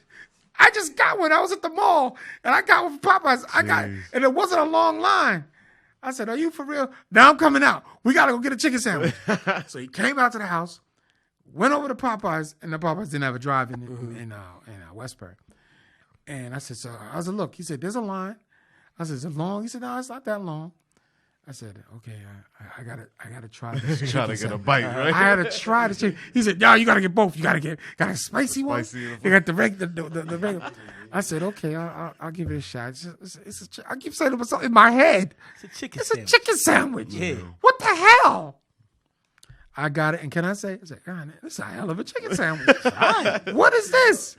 But then after I had it, and the last one I had, I then looked up the ingredients of the chicken sandwich, and I threw up. Yeah, it's disgusting. I still really haven't did. had it to this day. And to be honest with you, if you want a Popeye's chicken sandwich and you listen to this, go enjoy yourself. Yeah. But please, for your family's sake, for your wife's sake, for your husband's sake, for your kids and grandkids, and your mom's sake, think about it. That's what's the options and choices. I'd let it all go. I really did. I let it go. I let it go. And I don't miss it. I go by Popeyes and go, that's a chicken sandwich. Whatever. I go by McDonald's now. No. I'm not loving it. Yeah, the first couple weeks or months of you breaking that cycle of going to fast food and just eating the meats and everything, it's rough. But after a while, you just be like, you just. You know why it's turned rough? off by it. You know why what I it's mean? You get rough? turned off by it for real. You were born to eat the poison. Yeah. I was born to eat the poison. Yeah. I was born to drink the poison. But it was a treat when we was young. Yeah, it was more. of a No, treat back because then. you know when they started serving you the poison? When your mother and father got together and the egg was fertilized. Uh-huh. And they said, here, take this prenatal care. Here, take this. yep. Then you came out the womb and he said, hi. Oh, give it a Similac. Uh-huh. Give it them. Give him this. Give him that. You were being set up to be taught that you need to have the poison to be happy. I remember the first time I had an emotional breakdown because my father wouldn't take me to McDonald's. But luckily, my godmother was a big McDonald's fan. I had an emotional breakdown. I sat there and fell out on the back stairs. I don't understand what the problem is. This doesn't make sense. It's just a hamburger. Why can't I have a hamburger? Now, my mother's in the kitchen making a mom burger. Now, if this is Best my age, burger in the world. you know what a mom burger is. That's a real deal. Mom burger's a real burger. But I said, this don't make sense. First of all, it's on a piece of bread. I want a hamburger. No Ma. bun. And it was dripping grease, and the onion was sticking out of it, the green pepper, and it was like sloppy. And I don't want this. I had a mental disturbing breakdown and kicking my feet angry. My godmother said, I'll be back. I'll take him to go. I don't you. This is so wrong. She drove us right to McDonald's.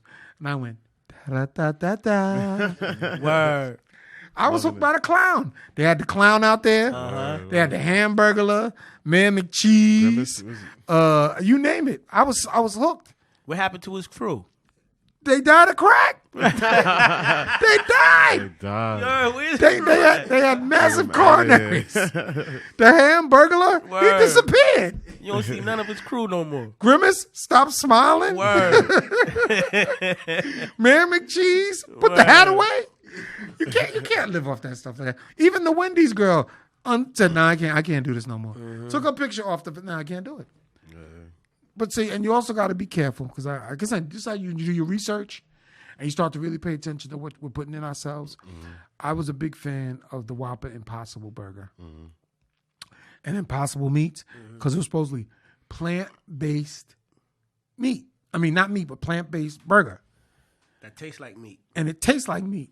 And I'm going to tell you, Burger King had me because they were doing, you get 2 for $7. 2 for $7? Whoppers? It's a deal. What? That's out of control. And then I tried it and I was like, oh my God, I could eat this and that. I'm not eating a burger. Then I found out the ingredients. It's salt. It's high in sodium. It's certain byproducts. It is plant-based. 5.5% plant-based. So that's why they can say it. And the rest is, I guess, whatever they found at the bottom after they went da da da da da. So I've learned now that I gotta let that go. So you gotta let it go. Just like Teddy Pendergrass said, I think I gotta let it go. Let it go, Dre. Just go get a salad. Looks like another TKO. Word. Well. Just gotta let it go. Throw some crab meat on it. Something like that. I know, gotta let it all go, man. Gotta let it all go, because when you go out in the oceans today, and there's this group out there trying to wrestle up all the plastic that's in the ocean, in the state of Washington, there's a 3-mile island of plastic, just plastic in the water. Yeah. Okay. 3-mile island of plastic and they don't even know what the hell they're gonna get rid of it. Because first China used to buy it, and Chinese people said, we don't need this no more. No. We make rice out of it. No. Yeah, because right? because plastic, there's nothing, plastic's not biodegradable. Plastic's going to be here longer than you and me. It just will.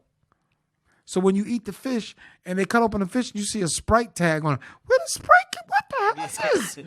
Because the plastic's in the water, and the fish eat that. The only thing that don't eat the plastic is the sharks. The sharks go for human sushi, which I find amazing. You ever see the news where they say there was a shark attack the other day, and white folks go back out there and say, that's not going to stop me from surfing? They still go out there. They go out there and get bit again. The little girl, one of the young girls down in South Carolina, North Carolina, got her leg bitten off. And from a hospital bed, she said, that's okay. I'm going to get a prosthetic leg and go back and go surfing. I said, why can't we understand sharks in the water, human beings on land? Facts. I think it's a fair trade. It's a fair trade. It's a fair. Now, when the sharks come on the land to eat me, then we're gonna figure something out. Yeah, that's a whole nother story. But right now, and the sharks be loving white people, because you never notice, you never heard a black person in a shark attack. It's rare. No, where? In my 56 years of life, I watched the movie Jaws 100 times. Not one black person got bit by the shark. Word, that's a fact.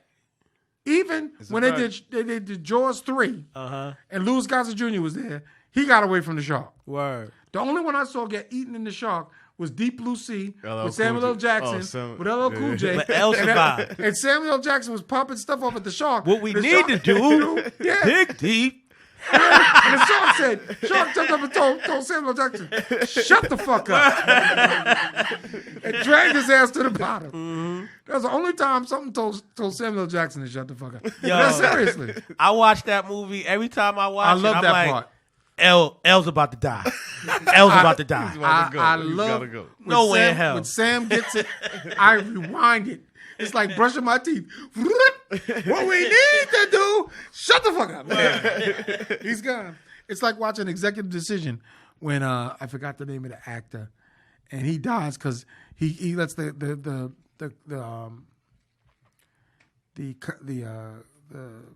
mercenaries get on the plane, and they said, "You're not." He says, "We're not gonna make it." He says, "No, you are." And he locks the thing up and he blows off the plane. Steven Seagal. Oh, I loved it when he died.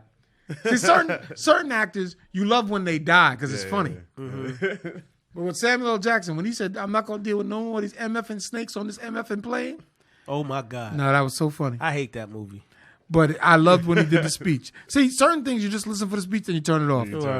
Because Kenan Thompson actually landed the plane. I said, I would not let Kenan Thompson land my, what do they call those things?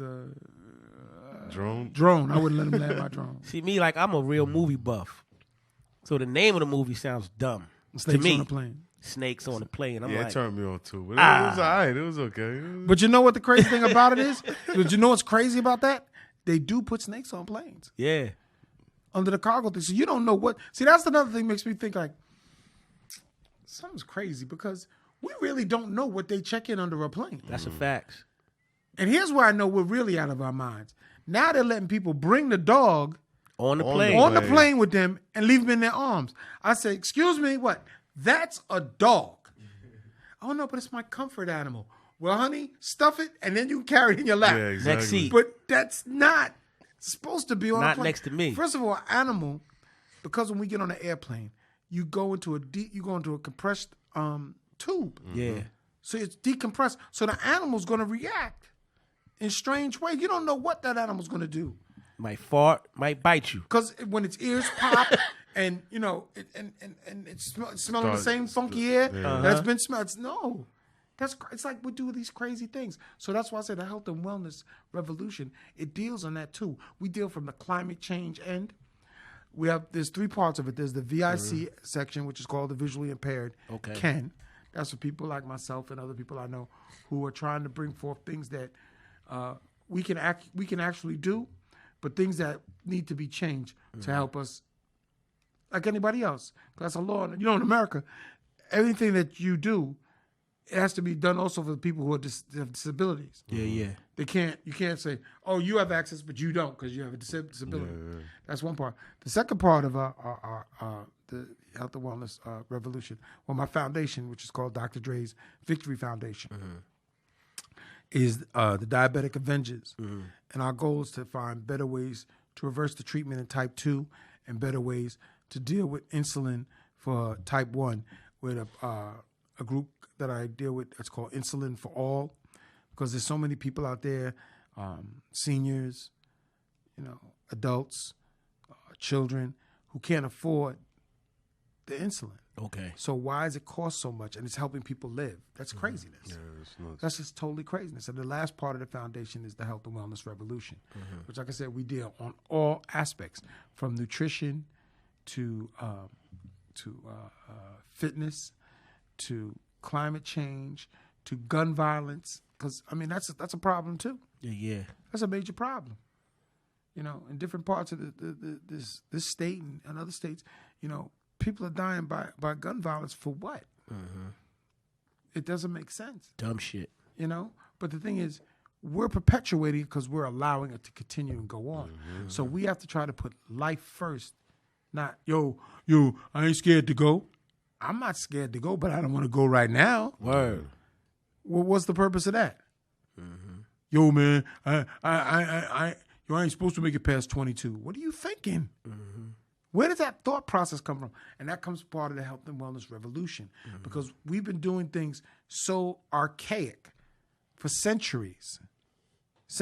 We're in the 21st century, and measles came back to America like it was on vacation. Word, shit is crazy. Because in 2000, the CDC and the FDA declared measles obliterated from the United States. It was gone. You didn't hear nothing about measles when Obama was in office. Measles wouldn't come up. Where's measles? But in 2017, it's like measles got off a plane. Hey, everybody. I'm back. How you doing? How's everything going? And all of a sudden there was an epidemic because they didn't have any vaccines or anything ready because it was a where did it come from? That means it wasn't gone. So we keep playing games with treatments and not doing what needs to be done, and that's reverse the effects of what's happening. So we can do this. We have that control. And it's going to be a fight because we have food groups and food companies like Monsanto who put everything in those grocery stores. Like, I'm still trying to figure out, how do you do grocery shopping at Walmart? Word. If you think about it, it's crazy. I'm going to get a hammer. Weird. It's kind of crazy. I buy clothes here. And some lettuce. I can buy a gun here. I can buy a stereo here. Give me a TV. And I can get some hot dogs. some hot dogs here. What's wrong with this picture? But it's about convenience. Facts. And my thing about life, and when we talk about, see, the one thing what hip-hop does, hip-hop proves to you that it's not supposed to be convenient. When you're a hip-hop artist, when you're a rap artist, it's not comfortable. That's why people love the passion of being that kind of an artist. And that's where it becomes a difference between today's artists and the artists that came before them. Because remember, when we came up, there were artists before, there were artists before us. Facts. And that's one of the reasons why I don't use the term old school. I think that's insulting. Because Paul McCartney from the Beatles doesn't call himself old school. Yeah. Ringo Starr doesn't call himself. Elton John made 2 or 3 movies now. He don't call himself old school. And he sells out concerts all over the place. Billy Joel sells out concert at Madison Square Garden as a residency there. He don't call himself old school. So why do we throw the term around and use it as a term of endearment? It's not. Yeah. Grandmaster Flash and the Furious 5 are icons. Icons. Legends. Classic. Even rock and roll doesn't use the term old school. The drummer from Rush just passed away. He's 63 years old. Been drumming for Rush, part of the Rock and Roll Hall of Fame for 47 years. Died of a brain thing. They said legendary drummer from the group Rush passed away. Word. Of so-and-so Rock and Roll Hall of Fame. I kept saying, isn't he old school? Never said old school. In 3 years, Lil Baby gonna be old school. Next week, Lil Baby gonna be old school. Cardi B is old school. Word. That's what I'm saying. And that's what I try to tell artists, especially young artists, stop with that age thing. Because from the moment you come out the womb, you're dying. That's a fact. Nobody breaks that cycle. Every time the year goes around, yo, happy birthday to me. It's another year. But you want to live to see that next year. You want to live to see your kids have kids. You want to live to see your kids' have kids. Now I'm blessed. My mother's 93 years old. Unfortunately, she has Alzheimer's and dementia. But when I see her, she's very entertaining, should I say. But for me to have seen her go to 93 years, her mother was 96 when she passed away. But for me, I'm in a renaissance position. I'm in a metamorphosis stage of my life at this time. My father passed away when he was 56. I just turned 56, so I'm at a brand new place. I have now lived as long as my father who created me and put me on this planet. And his spirit, his essence, his drive and determination says, you got so much more to do. Okay. So type 2 diabetic with visual impairment and all the other little complications I have, I can get over that. I can work it out. And if it is if my Lord and Savior and the man above says, it's time, I call you here because I got some other stuff for you to do over on planet Venus or the Euclidean over there, whatever it is, then I got to go and I go willingly. Okay. Because what I've done at this little bit of time I've been here, as you say, aren't you a star? You feel that way? I think I've been here just a teeny bit of time. You a star in my eyes, man. I appreciate Word. that. Superstar. I appreciate that. But the health and wellness revolution, if I can change with this coalition of folks like yourself, I'm going to come back and beg you to help us out. I'm there. Shit. I'm going to beg you. You don't got to beg. Oh, you No, gotta I'm sign going a to call. beg you. What do I Because sign? I'm going to tell you, you know what we're going to do? This is going to be one of the most difficult, arduous tasks. It's going to be tougher than making Dr. Martin Luther King's birthday a holiday. because we're going to change the world. And I know that's so easy. People say, oh, I'm changing.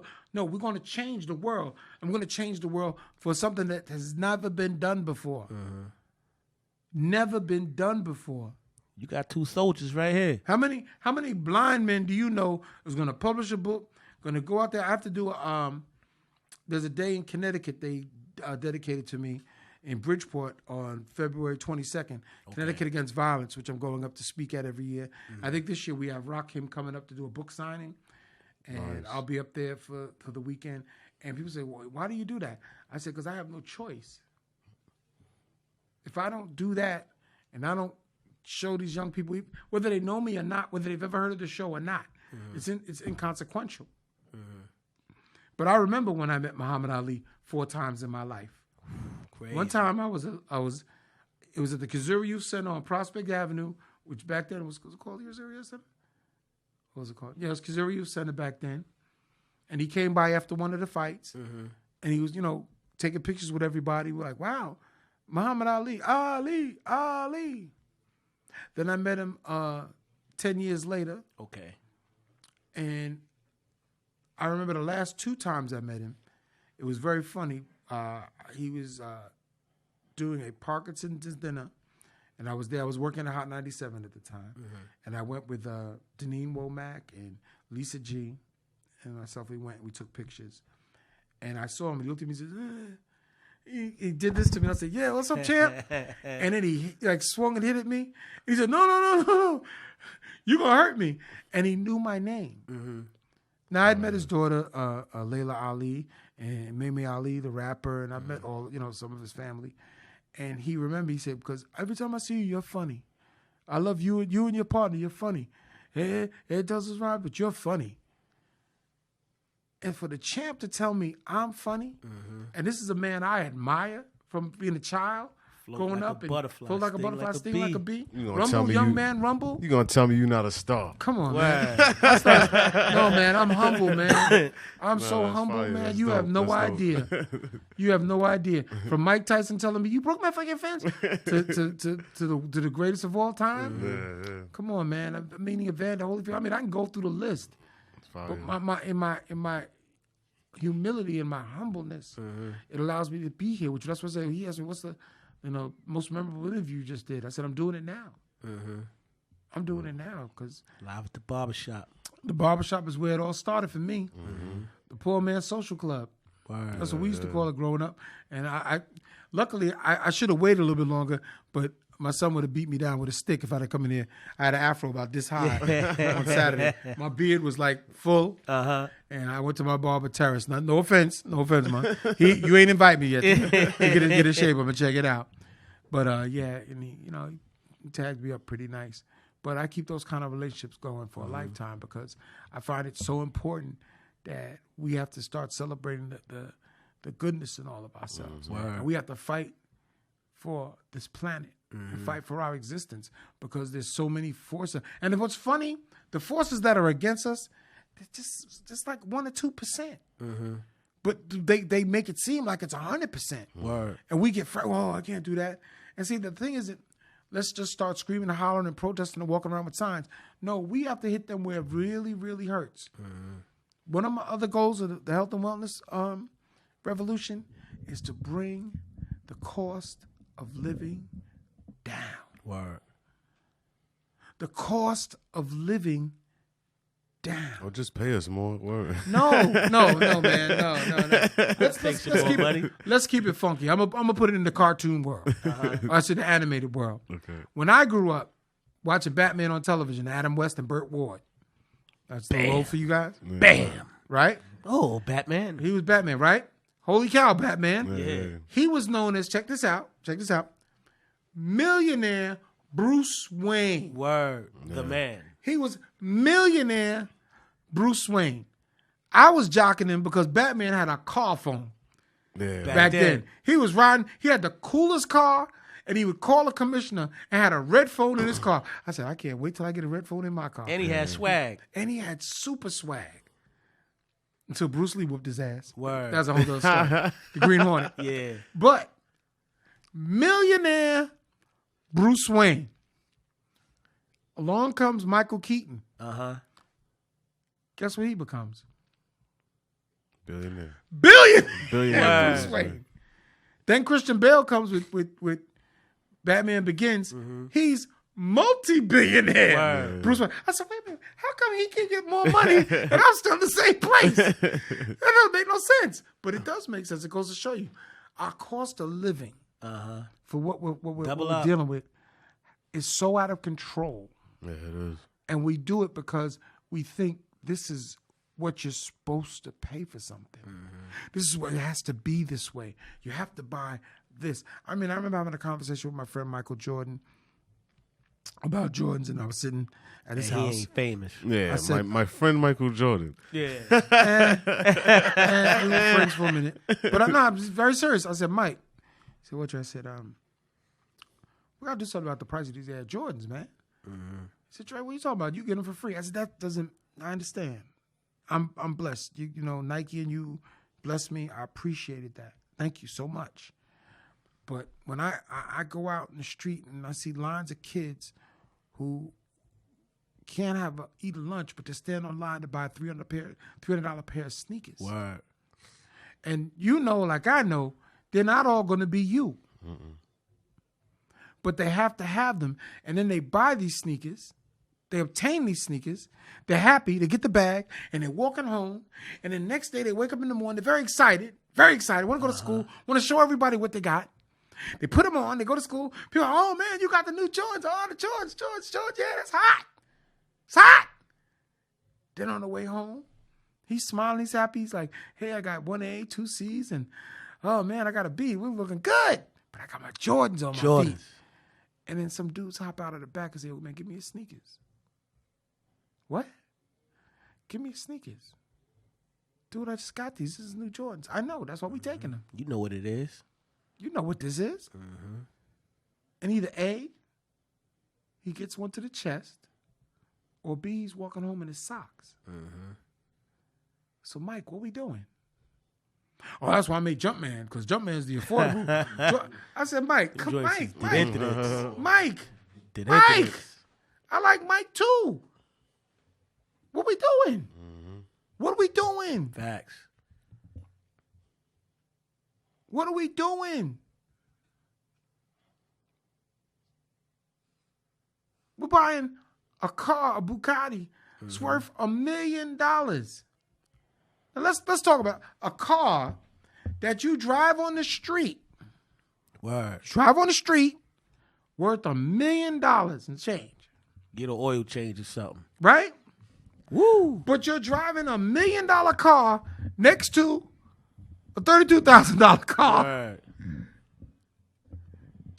And if they collide, they both ain't worth nothing. They're worth nothing. You see what I'm saying? That's mental issues right there. That's a fact. That's an issue. And I've been blessed over my life to have quite a few vehicles.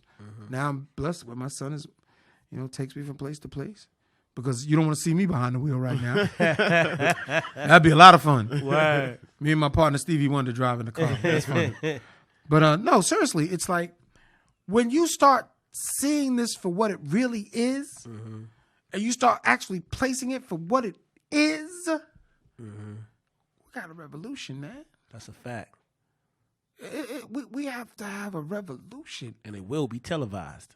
It will be not only televised, it will be streamed. Oh yeah. And it will be not only on Spotify. Live at the barbershop. And not only on Apple TV, it'll be live at the barbershop. See, my thing is to get your show, some other shows, some other shows, some other shows, some other voices, and get them starting to work as a collective.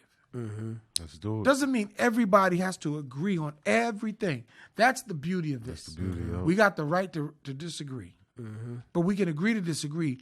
But let's move forward, not just keep talking about, well, ain't nothing gonna happen if I don't vote. He gonna do what he gonna do. We keep thinking that way. That's how he snuck in. He put out the false words and told us, you might as well vote for me. What have the Democrats done for you? Word. I said, well, I'm not worried about Democrat or Republican. What have you done for me? He threw up the big curtain and said, the show's not over. He said, it's not over. It's not over. And yet, this is a man, I mean, let's put this real funky. If you were in your house and your mama said to you, while you growing up, your child, man, leave them cookies in the cookie jar. That's called a dessert snack. That's not dinner.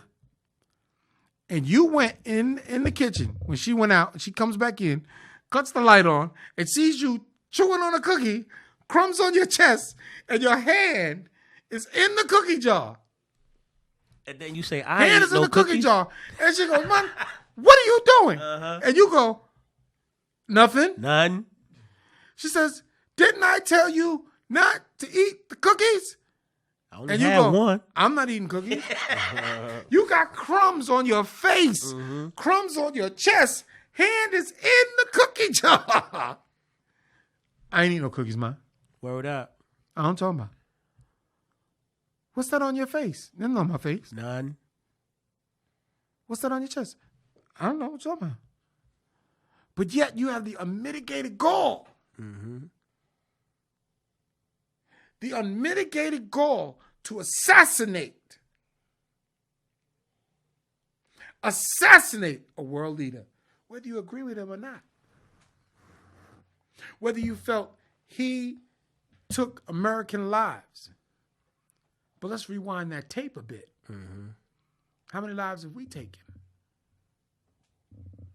How many lives did he just risk when he pulled out of Upper Syria and let the Kurds get run over by the Turks? Do we want to read up his ticker?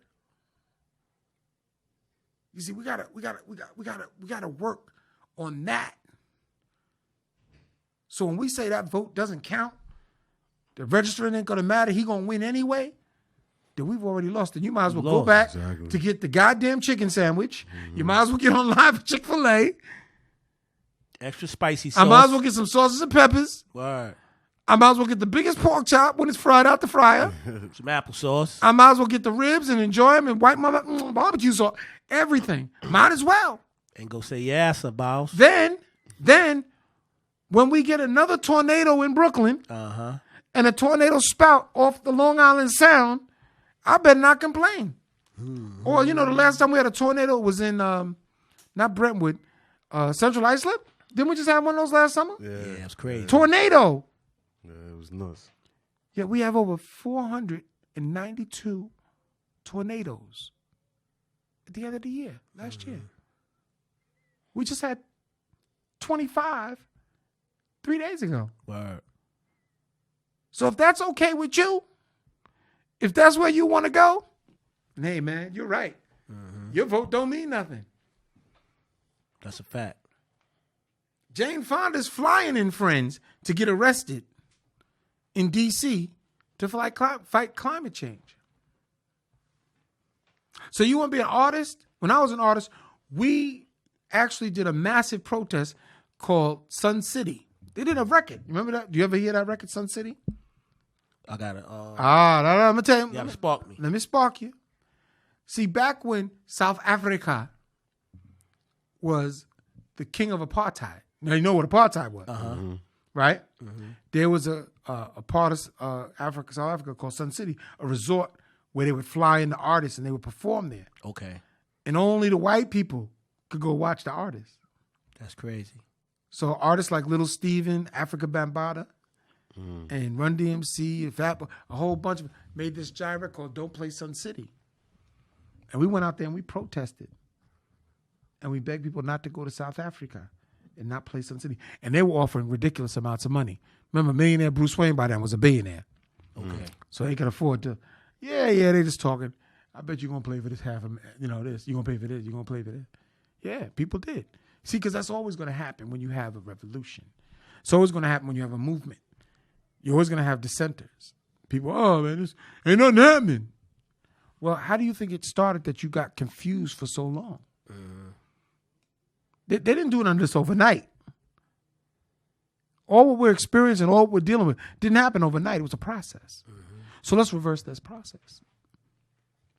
And that's why I say this revolution. We're already doing it with the music. It's already started. But now we got to recognize the other pieces.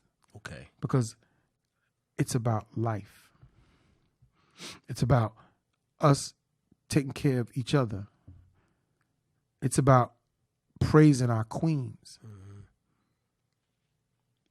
And our queens have to also learn to work with our kings, because what's going on in the reversal of our fortunes and the way life is here and societal changes, that's all by design. That's not by chance. There's a reason more African American men or minority men are unemployed versus women. That's just by design, because they get to cover up a law that they wrote. Okay, yeah, I got a woman and I got a minority. Boop, covered it. And what are the effects of that? You see, that's all a part of that revolution, that health and wellness.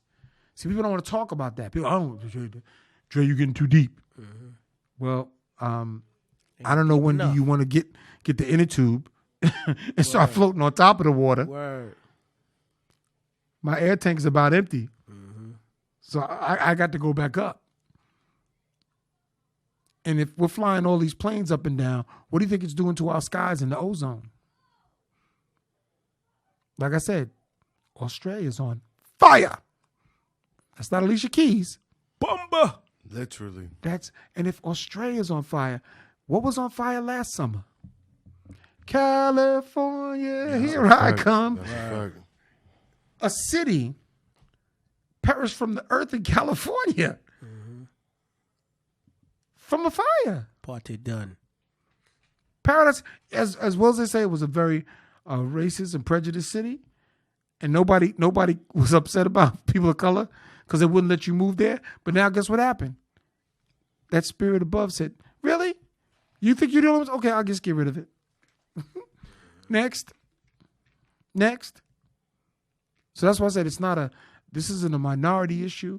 It's not a majority issue. It's a human issue that we have to take care of. And if we don't move now, we're at the precipice. We're actually looking over the precipice. Go, what's over there? The end. Really? Yeah. Because if you can't drink water, we're dead. If you can't eat the food, we're dead. Yep. If you can't stand out in the sun, we're dead. If you can't breathe the air, we're dead. So how many Bugattis are going to save you? Right. Isn't it time to stop making cars that use gasoline? We don't have to do that. Isn't it time to stop having houses that need oil or gas? We have technology. We have the science has always been here. Back when Bruce Wayne was just a millionaire. Yeah. The Batmobile didn't run on oil and gas. It was an atomic engine. Word. Who knew he could put it in a car? But I mean, I'm not see. That's why I want to bring things down. But I'm trying to bring you up. I'm trying to say, here's where we gotta go. So you gotta have the vision. You gotta see that now. And when you get to my time that I've been here, that's why I can't say I'm a star, man. Stars in the sky. That's what we try to search for. That's what space exploration is all about. Trying to find that next place. But right now, why can't we clean up this place? Why can't we make this great so that when my son goes to play and you go to cut hair and you get to get better and the DJ over here gets to cut back on 1 and 2s, you get to go, that's a good smelling air right there. I'll have a glass of water.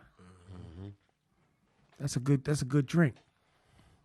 So we got to communicate with each other. Doesn't mean we have to agree on everything. That's why I keep saying, everybody, don't get me wrong. It's not I'm saying you got to do what I'm saying. I'm saying, well, if you got something better, please bring it to the table. I'm willing to listen. I'm willing to try it. Because I done tried everything else.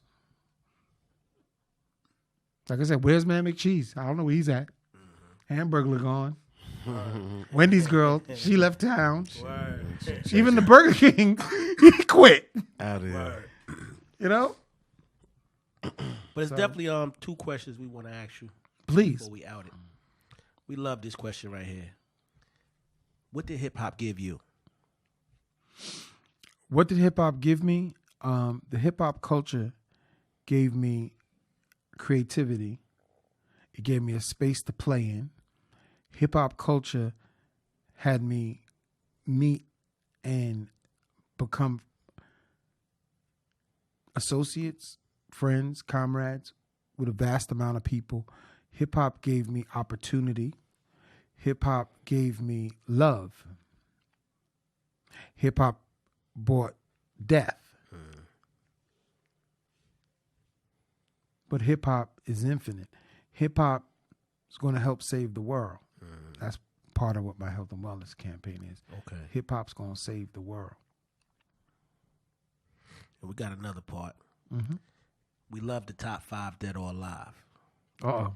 What would Dr. Dre's top 5 rappers of all time be?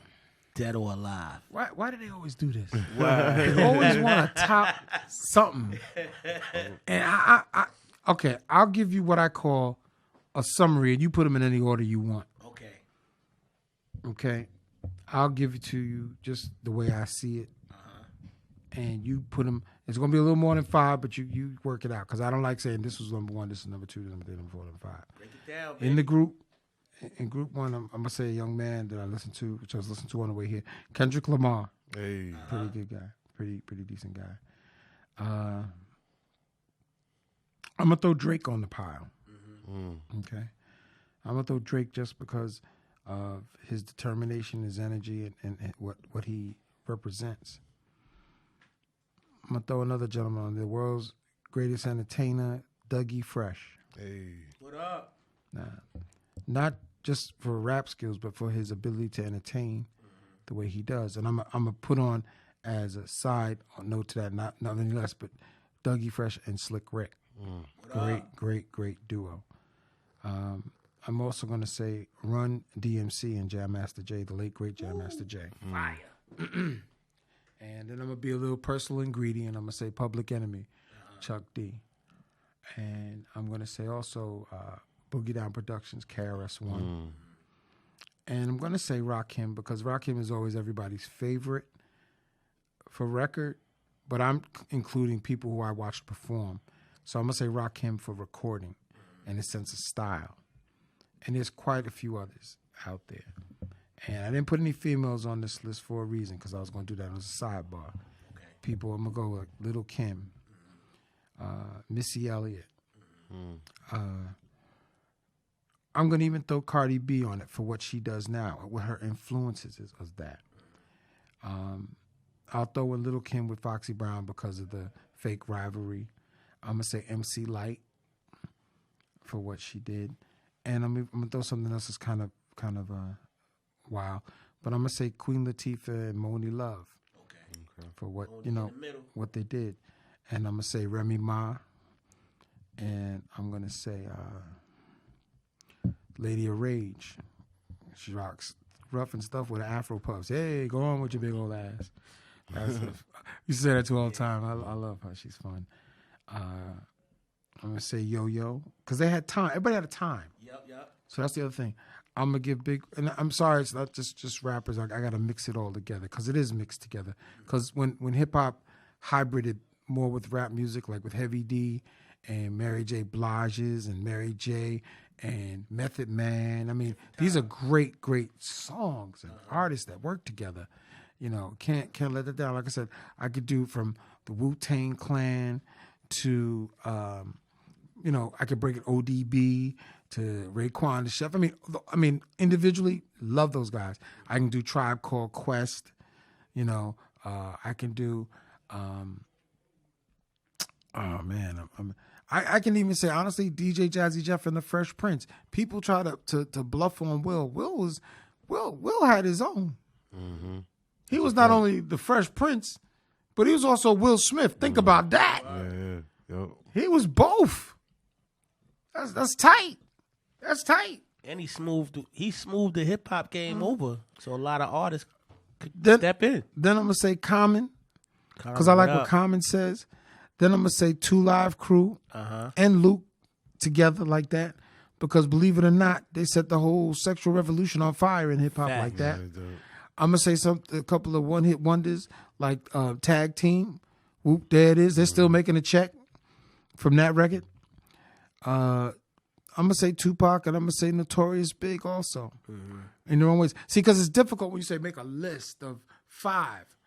Because every one of those people at certain times had influence over something else. I'm going to give a big one out there that people may agree or disagree with me, but I call him one of the greatest freestylers of all time. And man, close to my heart, Mr. Ed Lover. He's an amazing, amazing freestyle rap artist. He is. Always has been, always will be. Just clever like no other. And when I hear other guys of today, I go, yeah, they're good, but Ed could walk in this room right now and he'll have a whole story to tell us about something we're doing right now. And I was always amazed at that. I could even say Fat Joe. I could say, man, I mean, there's too many. The late, great Craig Mack.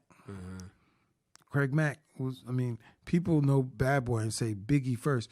But if it wasn't for Flavor in Your Ear with Craig Mack, we wouldn't be thinking Bad Boy. That's a fact. Serious as a fact. People go to Nas a lot, and I can go to Nas.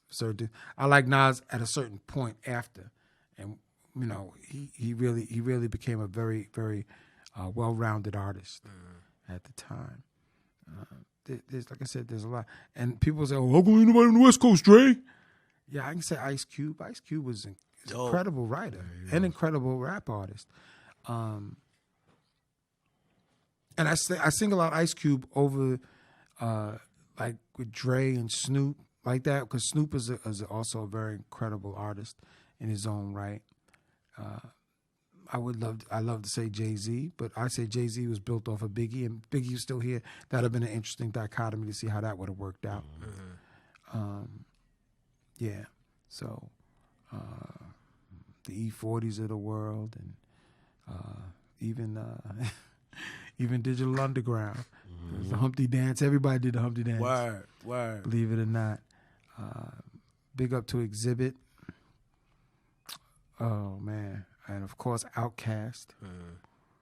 You know, I mean, the list goes on. I mean, it's crazy when you start to really think about it, and certain people that came around.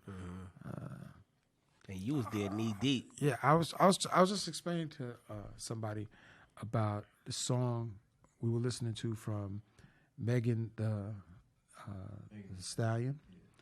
Matter of fact, I seem to be using my son as a big reference. Do you want a microphone? You need to get on the mic here. We were talking about her song that Megan had done, and I said, I heard this before. What are you talking about, Dad? I said, I've heard this before. I said, I'm telling you. What do you mean? I said, you need to check out Trina the Baddest Bitch and Trick Daddy.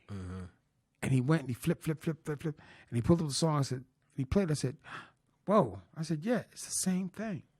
So it's just a different time. Yeah. They weren't like beat for beat the same, but the concept and the idea was there.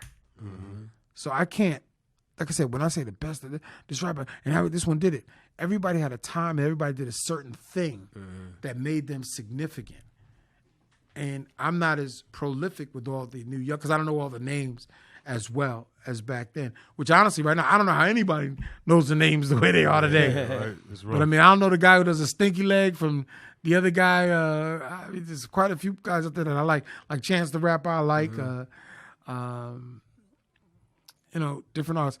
I know my son wants me to say Anderson .Paak because he loves Anderson .Paak. I still go, this guy makes me want to drive my car off the road. But I respect his artistry. That's the thing. I don't care what my personal opinion is, but if you can move and motivate people, that's what I look for. Just like Lizzo. I don't care. She's big and she's taking off all her clothes. I don't know about you, but I like a big old naked woman. It's not a bad look for me. Anyway, I mean, I may be blind, but I still can see the nakedness. Yeah. I'll count the pimples on the booty. Yeah. But yeah, I know I've taken your list a little long and a little far and in between, but that's really the way I see things. And I left a lot of folks out, and I didn't mean to. I didn't want to, but I know that, you know, I've been blessed to be around great artists like Chubb Rock and, oh, boy, I mean, Guru from Gangstar, you know, come on, Premier, and Pete Rock and CL Smooth. I mean, come on. When you talk about dropping lyrics and so, see, a lot of times when people get things confused, when you say, "Oh, the best lyric, the one who could do this, that," you got to remember there was a beat that went with it that intoxicated you into that song. When you think about a group like House of Pain and Jump Around, jump around, jump to go, jump around. They play that song right now, people go crazy. That proves to me those lyrics and that song was really good. Yeah. Just like when Chris Cross did, jump, jump, jump, jump. So as we may say, that was Juvenile. They had lyrics, and the lyrics made the crowd. I'm a DJ, and the one thing a DJ wants to do, we want to see people jump up and down and party. Yep. That's our whole game is to see people get up and have a good time. So if you can make songs and records and hit with that, the lyric part is important to me. But if I can drop the needle on your joint, put the crowd on, and I can get that big butt girl out there swinging it, I'm in love, man. Oh, yeah. That's the way I look at it. Now, if I can put on your record and people go to the bar, moving on. Moving on. Oh, I don't believe I left out LL Cool J. LL Cool J is one of the, come on. The coolest. It's just LL Cool J. People underestimate, and it's so sad that they try to throw him in a category that doesn't really exist when it comes to him. LL Cool J ended careers. Ask Cannabis. Word. Ask Kool Moe D. And Kool Moe D is one of the best. I mean, also, Grandmaster Flash and the Furious 5, The Treacherous 3, Lovebug Starsky, Curtis Blow, my freaking hero, Curtis Blow. The Fat Boys, Sugar Hill Gang. I mean, as much people go, oh, Sugar Hill is a novelty act. Really? Rapper's Delight? They're still touring off of Rapper's Delight today. You play that record anywhere, everybody know the record. Everybody knows that record. Word. That's what it's about. And when you really want to be funny, you listen to any movie, they play Apache, they play Sugar, they play Rapper's Delight. I mean, these are all Sugar Hill Gang records. Yeah. The Funky 4 plus one more, the Crash Crew. I can go on and on and on and on. I'm a DJ. That's why we don't like DJ. You don't like making lists? Do you like making lists? Do you like making lists? Not really. Because why? Because as a DJ, you do what? You work with the crowd. You rock the house. Yep. You rock the house. That's the part of being a DJ. That's the part of the music I love. That's why I always, when I started DJing in strip bars at 14 years old, yes, I did. Don't you ever do that, son. Oh, you're past 14. When I DJed in strip bars at 14 years old, and my mother thought I was doing a house party, I was in love with hip hop. Okay. And we were doing it, and they didn't have the amount of rap records we had now. We had Woody Wood, we had Spoonie G, and Jimmy Spicer, The Adventures of Super Ron. I'm dead serious. This is what we do. When we were doing that, I never imagined this could be what it is today. Because it was always supposed to be called a fad. Nah. Always was going to be called a fad. And I'm still here. And we see it now. And that's what I said, to make a list and say, well, this one, these lyrics were this and this was that. I can name songs from all those other people I named that I dropped that record, your butt was on the floor. That's my biggest indicator of who's got the best lyrics. If I drop your song, I'm a hustler, baby. And that's what I know. Give it to me. Huh. And Jake jumps to do his lyrics. That's hot. Facts. That's heat. And everybody know the whole song. That's heat. So that's why I said I got to bring up Drake, Kendall Lamar. I like the song "I Love Myself" by Kendall Lamar. I even got to say, and I'll say as a pick because I was their DJ, so I didn't want to put it that way. But I'm gonna give big credit up to the Beastie Boys and my group Original Concept. I still say "Straight from the Basement of Cooley," an album that was never realized. And it was done when I produced that. It was always said, "Dre, this was so far ahead of its time." How did you even hear that? I said, because I didn't think of it as a time. I thought of it as, that's what we're trying to say. It's just what it is. And when you start to understand that evolution of music, I have to give all the praises to, the Motown sound, the Atlantic artists, and the Stax groups, and Joe Tex and the Sex Elects. And I mean, I can go on and on and on and on of all these groups that gave us all this influence, the Jackson 5. That's why I get mad when people say Michael Jackson and the Jackson 5. It was never called Michael Jackson and the Jackson 5. Straight up. It was the Jackson 5 because Jermaine was as important as Michael, as important as Tito, Jackie, and who's another guy? Marlon. Mm-hmm. And then Randy Jackson has written one of the greatest songs out, Shake Your Body Down to the Ground. He and Mike wrote that. Mm-hmm. And then performed it. Randy Jackson's no joke. No joke. So, I mean, when people splintered it off and try to put this person this way, and because Mike was the lead singer. Yeah, Mike was the lead singer of a great group. Yeah. They all get busy. They all had their own talents. Tito could play a hell of a guitar with it and wear a mean hat. Mm-hmm. That's what it's about to me. See, when we get into that, now let's talk about who's the greatest of all time. No. That's why you can't compare Michael and Prince. You can't. Two different artists, two different mindsets. That's why I always say you can't compare Biggie and Pac. There was no comparison to Biggie. Wow. Biggie and Pac were friends. An unfortunate thing happened, and it goes to show you how bullshit can cause something tragic to happen. Mm-hmm. And then when it's all settled and done, we lost two great people instead of none. Fact. And I did say none, None. There was no reason either one of those gentlemen should not be here today smiling. Mm-hmm. And Tupac raising his kids and Biggie raising his kids and living with Charlie Baltimore, Little Kim, and Faith Evans. Mm-hmm. You talk about the real king. That's some king stuff right there. But any way you want to put it, being honest, it's just we live our lives. And in life, there's happiness, there's tragedy, but we try to live our lives. Now, I don't want to go into that. We live our best lives because it's such a crap phrase at this point to me. Life is so important, man, and that's what the health and wellness revolution is all about. That's why it doesn't exclude anything I brought up, and there's so much more to that than just what I'm saying. And that's why the people I'm bringing together, and it's just amazing the response I'm getting from black, white. I'm being honest, black, white, Asian, foreign. It's amazing. It's like, Dre, so we're gonna come together and do this, yeah.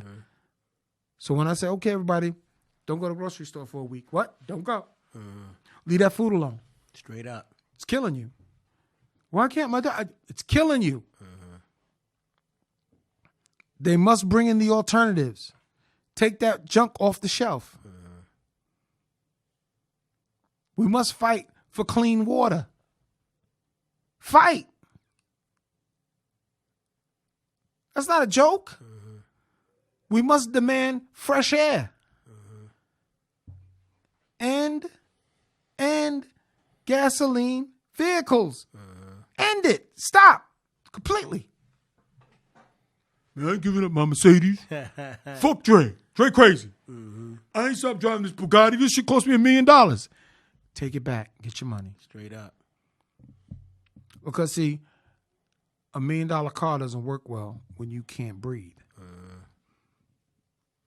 $1 million car doesn't work well when there's no water. That ain't my problem. Fuck that, Dre.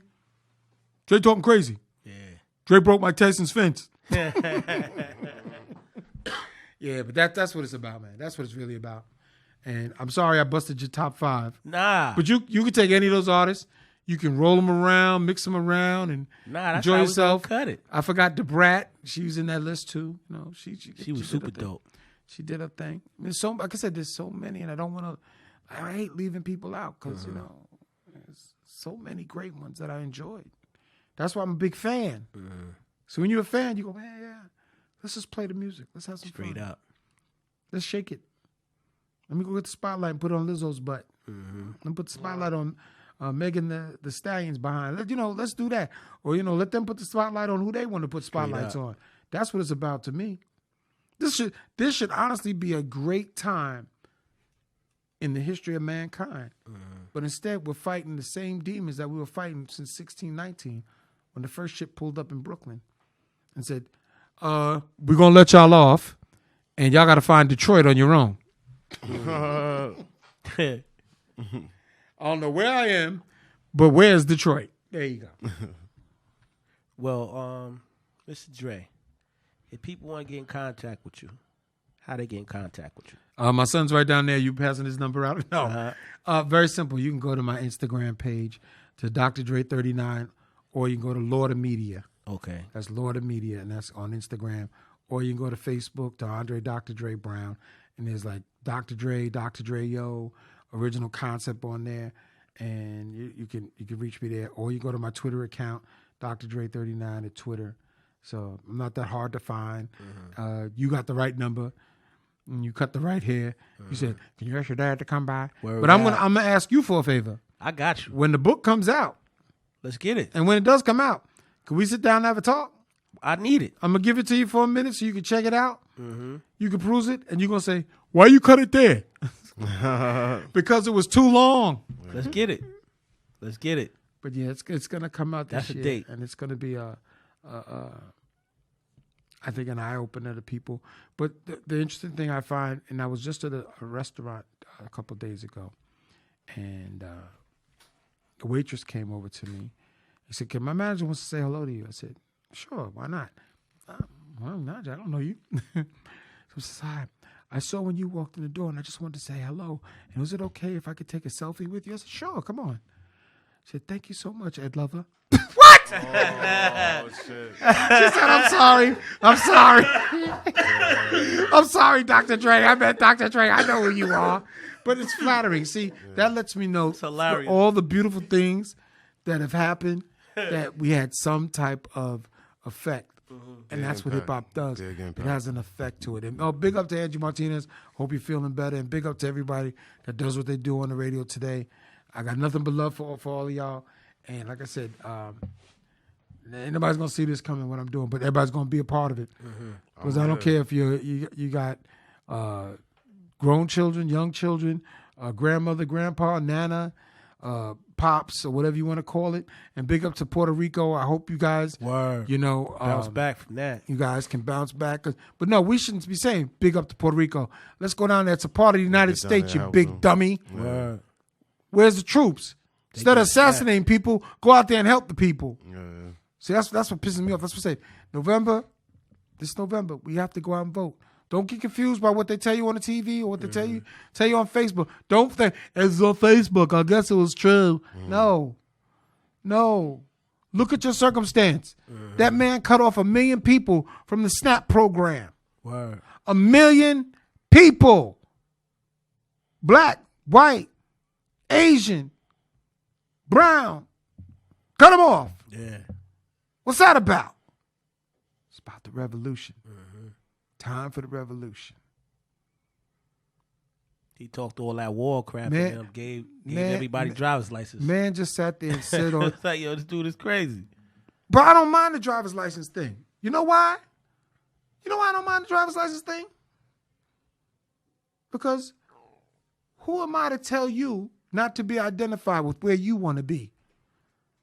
Rather than us resist, let's bring them in. Yeah. Let's teach them we're just not lazy black people. We are the sons and daughters of a great history of this nation. We built this nation for free. You're 100, but he contradicting himself. We built it for free. So we need to get them to understand the true history of where you've come under the radar and you're sliding around and then you're going to get this and cut this language barrier crap out. Yeah. That's a fact. Okay? You don't want to speak English? Teach me your language. Teach me. Make sure I get to understand you. So when we got to talk, you understand me and I understand you.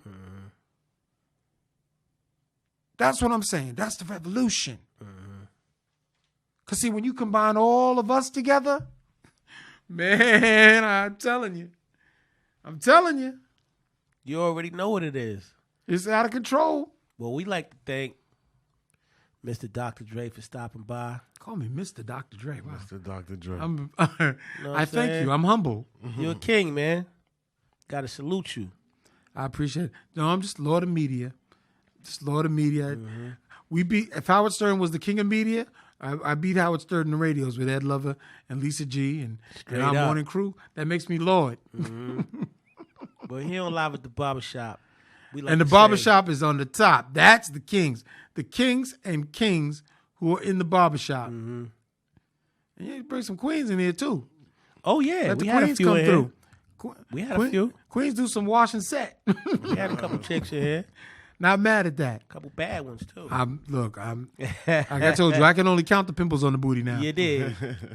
Well, here on Live at the Barbershop, we like to say, if you build a tight foundation, your roof won't collapse. Bang. Oh, yeah. Thank y'all. Thank you for coming by, baby. Super dope. Super dope. Great interview. Don't get no better than that. Did I talk too much? Nah, that was beautiful.